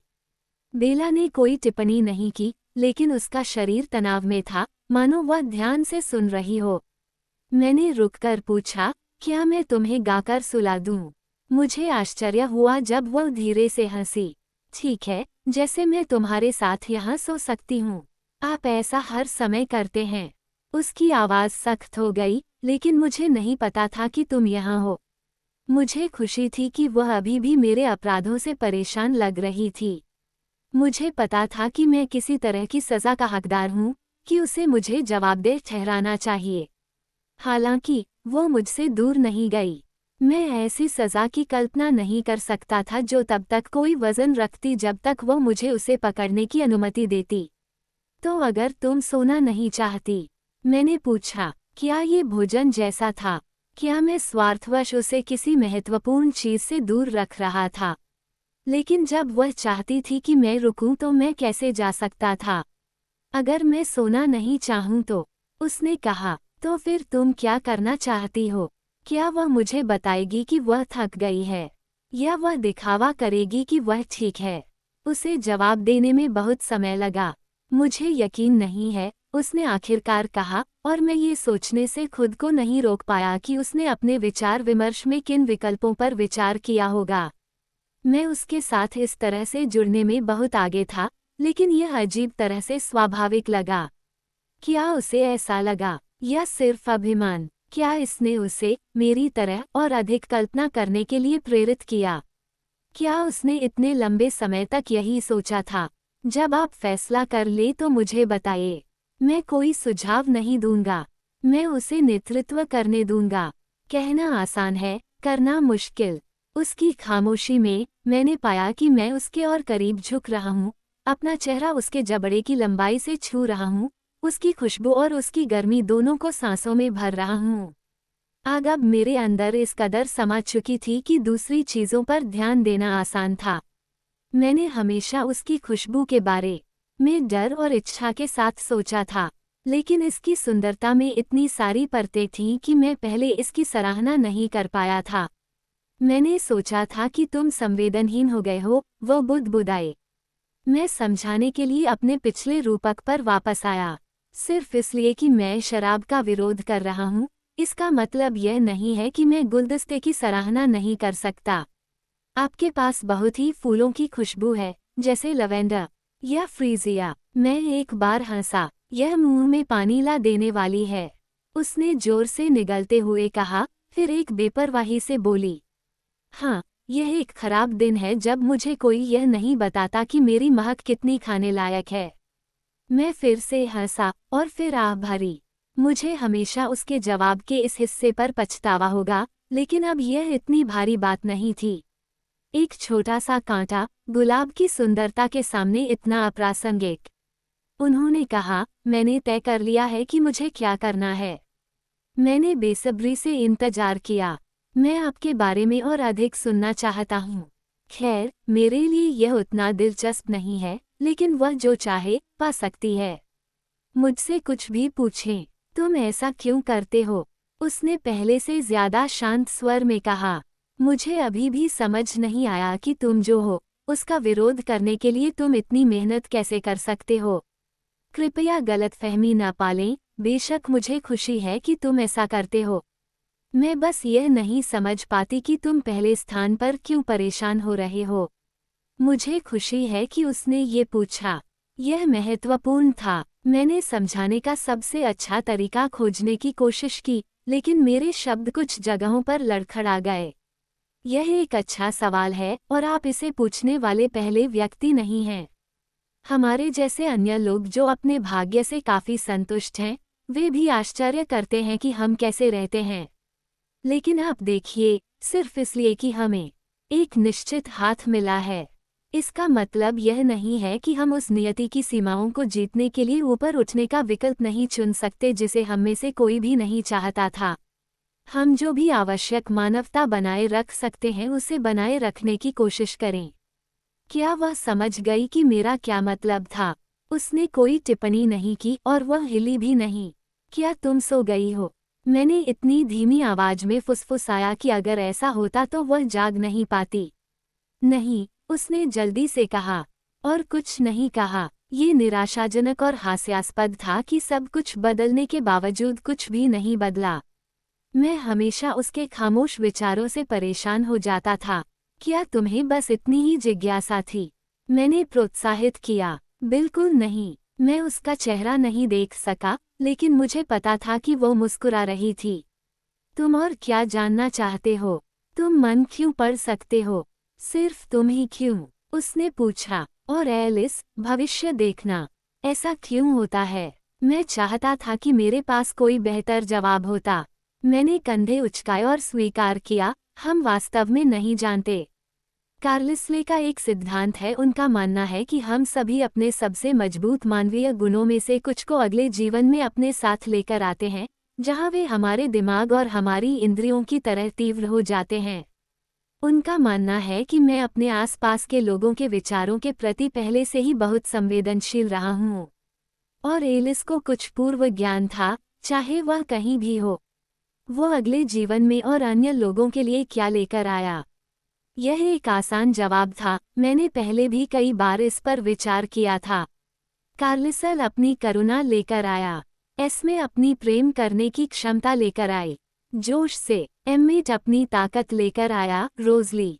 खैर, रोज अपनी खूबसूरती लेकर आई थी। लेकिन हमारी पिछली चर्चा के आलोक में यह जवाब कम ही चतुराईपूर्ण लगा। अगर बेला की ईर्ष्या मेरी ईर्ष्या जितनी दर्दनाक थी, तो मैं नहीं चाहता था कि उसे फिर से ऐसा महसूस करने का कोई कारण मिले। उसकी दृढ़ता, या आप इसे जिद्दीपन कह सकते हैं, निश्चित रूप से ये भी सच था। मैं चुपचाप हंसा, कल्पना करते हुए कि वो एक इंसान लड़की के रूप में कैसी रही होगी। जैस्पर बहुत दिलचस्प है। वो अपने पहले जीवन में काफी करिश्माई था, अपने आसपास के लोगों को चीजों को अपने तरीके से देखने के लिए प्रभावित करने में सक्षम था। अब वो अपने आसपास के लोगों की भावनाओं को नियंत्रित करने में सक्षम है। उदाहरण के लिए, गुस्से में लोगों के कमरे को शांत कर सकता है, या इसके विपरीत एक सुस्त भीड़ को उत्तेजित कर सकता है। यह एक बहुत ही सूक्ष्म उपहार है। वो फिर चुप हो गई। मुझे आश्चर्य नहीं हुआ, ये समझना बहुत मुश्किल था। तो ये सब कहाँ से शुरू हुआ?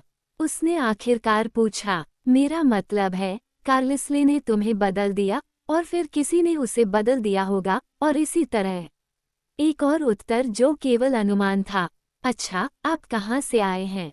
विकास, सृजन। क्या हम अन्य प्रजातियों, शिकारी और शिकार की तरह ही विकसित नहीं हो सकते थे? या, हालांकि मैं हमेशा कार्लिसले के अधिक विश्वास से सहमत नहीं था, लेकिन उसके उत्तर किसी भी अन्य की तरह ही संभावित थे। कभी कभी, शायद इसलिए कि उसका दिमाग इतना दृढ़ था, उन्हें सबसे अधिक संभावना लगती थी। यदि आप यह नहीं मानते कि यह पूरी दुनिया अपने आप ही हो सकती है, जिसे स्वीकार करना मेरे लिए कठिन है, तो क्या यह मानना इतना कठिन है कि वही शक्ति जिसने शार्क, बेबी सील और किलर व्हेल के साथ नाजुक एंजेलफिश को बनाया, वह हमारी दोनों प्रजातियों को एक साथ बना सकती है? मुझे ये बात सीधे सीधे बता दो। वह पहले की तरह ही गंभीर लगने की कोशिश कर रही थी, लेकिन मैं मजाक सुन सकता था। मैं बेबी सील हूँ, है न? ठीक है, मैंने सहमति जताई और फिर हंस दिया। मैंने अपनी आंखें बंद कर ली और अपने होंठ उसके सिर के ऊपर दबा दिए। वो हिली, अपना वजन इधर उधर किया। क्या वह असहज थी? मैंने उसे छुड़ाने की तैयारी की, लेकिन वह फिर से मेरे सीने से चिपक गई। उसकी सांस पहले से थोड़ी गहरी लग रही थी। उसका दिल एक स्थिर लय में शिथिल हो गया था। क्या तुम सोने के लिए तैयार हो? मैंने धीरे से पूछा। या तुम्हारे पास और भी कुछ है? प्रश्न। केवल 10 लाख या 2 लाख? हमारे पास कल है, और परसों है, और उसके बाद का दिन है। ये रसोई में एक शक्तिशाली विचार था, उसके साथ कई और शामें बिताने का विचार। यह अब और भी शक्तिशाली था, अंधेरे में एक साथ लिपटे हुए। अगर वह चाहती तो वास्तव में हमें अलग होने के लिए बहुत कम समय की आवश्यकता होती। मैं आपके बारे में और अधिक सुनना चाहता हूँ। खैर, मेरे लिए यह उतना दिलचस्प नहीं है, लेकिन वह जो चाहे, पा सकती है। मुझसे कुछ भी पूछें। तुम ऐसा क्यों करते हो? उसने पहले से ज्यादा शांत स्वर में कहा। मुझे अभी भी समझ नहीं आया कि तुम जो हो, उसका विरोध करने के लिए तुम इतनी मेहनत कैसे कर सकते हो। कृपया गलतफहमी न पालें, बेशक मुझे खुशी है कि तुम ऐसा करते हो। मैं बस यह नहीं समझ पाती कि तुम पहले स्थान पर क्यों परेशान हो रहे हो। मुझे खुशी है कि उसने ये पूछा।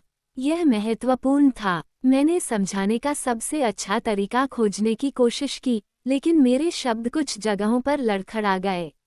यह एक अच्छा सवाल है, और आप इसे पूछने वाले पहले व्यक्ति नहीं हैं। हमारे जैसे अन्य लोग जो अपने भाग्य से काफी संतुष्ट हैं, वे भी आश्चर्य करते हैं कि हम कैसे रहते हैं। लेकिन आप देखिए, सिर्फ इसलिए कि हमें एक निश्चित हाथ मिला है, इसका मतलब यह नहीं है कि हम उस नियति की सीमाओं को जीतने के लिए ऊपर उठने का विकल्प नहीं चुन सकते जिसे हम में से कोई भी नहीं चाहता था। हम जो भी आवश्यक मानवता बनाए रख सकते हैं उसे बनाए रखने की कोशिश करें। क्या वह समझ गई कि मेरा क्या मतलब था? उसने कोई टिप्पणी नहीं की और वह हिली भी नहीं। क्या तुम सो गई हो? मैंने इतनी धीमी आवाज में फुसफुसाया कि अगर ऐसा होता तो वह जाग नहीं पाती। नहीं, उसने जल्दी से कहा। और कुछ नहीं कहा। ये निराशाजनक और हास्यास्पद था कि सब कुछ बदलने के बावजूद कुछ भी नहीं बदला।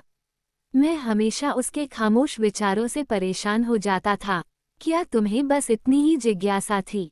मैंने प्रोत्साहित किया। बिल्कुल नहीं। मैं उसका चेहरा नहीं देख सका, लेकिन मुझे पता था कि वो मुस्कुरा रही थी।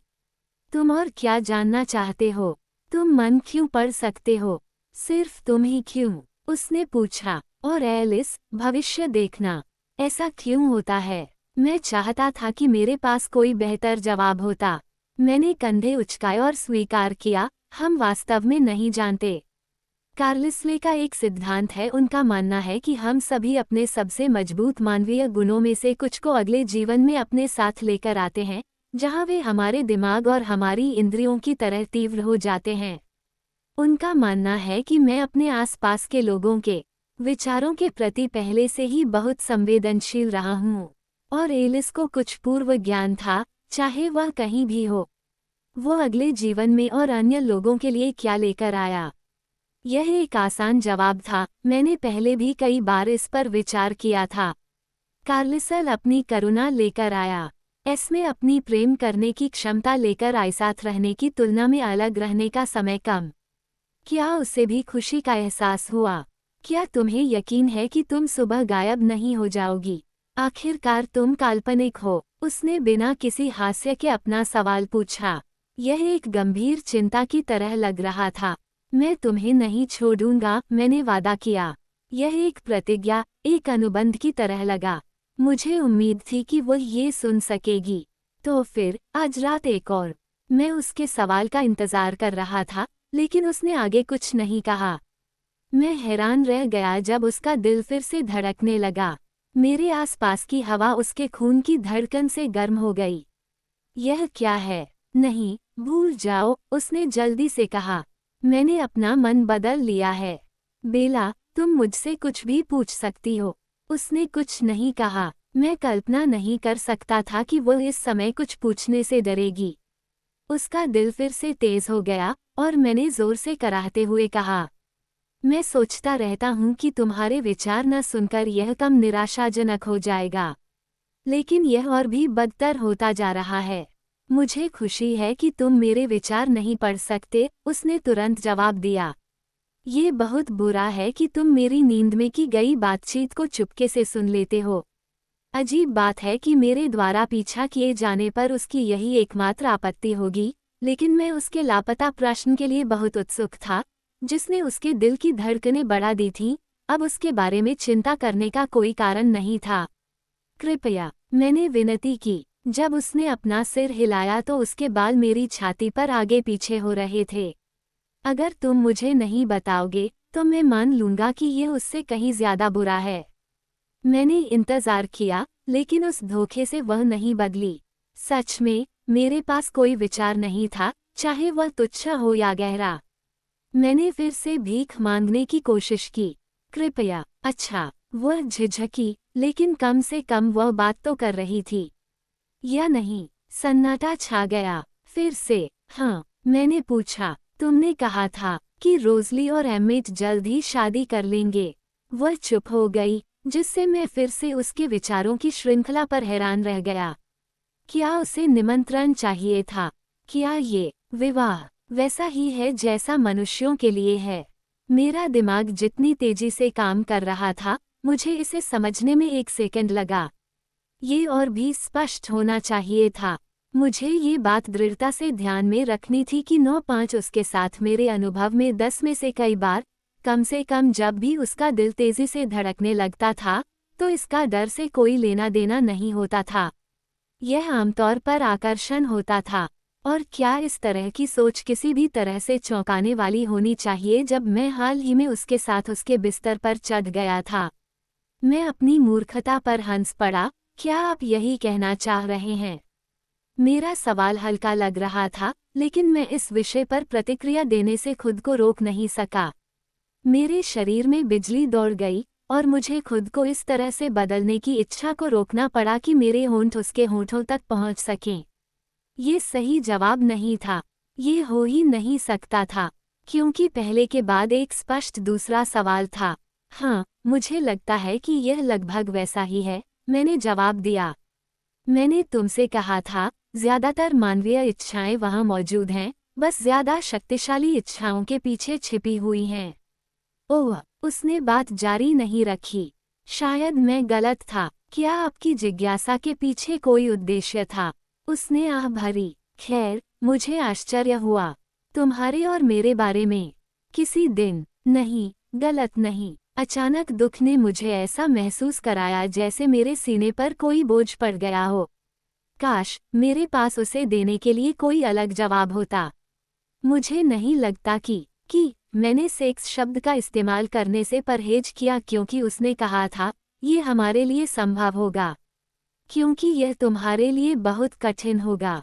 उसने फुसफुसाते हुए कहा, अगर मैं इतनी करीब होती। ये कल्पना न करना कठिन था। मैंने पुनः अपना ध्यान केंद्रित किया। ये निश्चित रूप से एक समस्या है, मैंने धीरे से कहा। लेकिन मैं ऐसा नहीं सोच रहा था। बात बस इतनी है कि तुम बहुत कोमल, बहुत नाजुक हो। मुझे हर पल अपने कामों पर ध्यान देना पड़ता है ताकि मैं तुम्हें चोट न पहुंचाऊं। मैं तुम्हें बहुत आसानी से मार सकता हूँ, बेला, बस गलती से। मैंने अपना हाथ उसके गाल पर रखने के लिए सावधानी से आगे बढ़ाया। अगर मैं बहुत जल्दबाजी करता, अगर एक सेकंड के लिए भी मैं पर्याप्त ध्यान नहीं देता, तो मैं तुम्हारा चेहरा छू सकता था और गलती से तुम्हारी खोपड़ी को कुचल सकता था। तुम्हें एहसास नहीं है कि तुम कितनी अविश्वसनीय रूप से नाजुक हो। जब मैं तुम्हारे साथ होता हूँ, तो मैं कभी भी किसी भी तरह का नियंत्रण खोने का जोखिम नहीं उठा सकता। इस बाधा को स्वीकार करना मेरी प्यास को स्वीकार करने से कम शर्मनाक लगता था। आखिरकार मेरी ताकत बस उसी का हिस्सा थी जो मैं था। खैर, मेरी प्यास भी थी, लेकिन उसके आसपास इसकी तीव्रता अप्राकृतिक थी। मेरा वह पहलू अक्षम्य, अपमानजनक लगा। अब जब यह नियंत्रण में था, तब भी मैं वह तो इस बात से शर्मिंदा था कि वह अस्तित्व में है। उसने मेरे उत्तर पर बहुत देर तक सोचा। शायद मेरे शब्द उससे ज्यादा डरावने थे जितना मैंने सोचा था। लेकिन अगर मैंने सच्चाई को बहुत ज्यादा संपादित किया तो वह कैसे समझेगी? क्या तुम डरे हुए हो? मैंने पूछा। एक और विराम। नहीं, उसने धीरे से कहा। मैं ठीक हूँ। हम एक और क्षण के लिए चुप हो गए। मैं इस बात से रोमांचित नहीं था कि उसकी चुप्पी में मेरे विचार कहाँ चले गए। भले ही उसने मुझे अपने अतीत के बारे में इतना कुछ बताया था जो मेल नहीं खाता था। भले ही उसने इस विषय को इतनी शर्मीलिता से पेश किया था। मैं आश्चर्यचकित होने से खुद को रोक नहीं पाया। और मैं अब तक अच्छी तरह से जान गया था कि अगर मैंने अपनी घुसपैठिया जिज्ञासा को अनदेखा किया, तो यह और भी बढ़ जाएगी। मैंने उदासीन होने का दिखावा करने की कोशिश की। हालांकि, अब मैं उत्सुक हूँ। क्या आपने कभी? बिल्कुल नहीं, उसने तुरंत उत्तर दिया, गुस्से से नहीं, बल्कि अविश्वास से। मैंने तुमसे कहा था कि मैंने पहले कभी किसी के बारे में ऐसा महसूस नहीं किया, बिल्कुल भी नहीं। क्या उसने सोचा कि मैं ध्यान नहीं दे रहा था? मुझे पता है, मैंने उसे आश्वस्त किया। बस इतना है कि मैं दूसरे लोगों के विचारों को जानता हूँ। मैं जानता हूँ कि प्यार और वासना हमेशा एक साथ नहीं रहते। वे मेरे लिए ऐसा करते हैं। अब, वैसे भी, वे मेरे लिए मौजूद हैं। उसका बहुवचन का प्रयोग एक तरह की स्वीकृति थी। मुझे पता था कि वो मुझसे प्यार करती है। ये तथ्य कि हम दोनों में वासना भी थी, निश्चित रूप से मामले को जटिल बनाने वाला था। मैंने उसके अगले सवाल का जवाब देने का फैसला किया, इससे पहले कि वह पूछे। यह अच्छी बात है। कम से कम हमारे बीच एक बात तो समान है। उसने आह भरी, लेकिन यह एक प्रसन्न आह की तरह लग रही थी। आपकी मानवीय प्रवृत्तियां? उसने धीरे से पूछा। अच्छा, क्या मैं आपको इस तरह से आकर्षक लगती हूँ? मैं इस पर जोर से हंसा। क्या कोई ऐसा तरीका था जिससे मैं उसे नहीं चाहता था? मन, आत्मा और शरीर किसी भी दूसरे से कम नहीं। मैंने उसकी गर्दन पर उसके बाल सहलाए। मैं भले ही मानव न हूँ, लेकिन मैं एक आदमी हूँ। उसने जम्हाई ली और एक और हंसी दबा ली। मैंने तुम्हारे सवालों के जवाब दे दिए हैं, अब तुम्हें सो जाना चाहिए। मुझे यकीन नहीं है कि मैं ऐसा कर पाऊंगा। क्या आप चाहते हैं कि मैं चला जाऊं? मैंने सुझाव दिया, हालांकि मैं ऐसा करने के लिए बहुत अनिच्छुक था। नहीं, गुस्से में उसका जवाब हमारी सारी रात की फुसफुसाहट से कहीं ज्यादा तेज था। कोई नुकसान नहीं हुआ, चाली के खर्राटों में भी कोई रुकावट नहीं आई। मैं फिर से हंसा, फिर खुद को उसके करीब खींच लिया।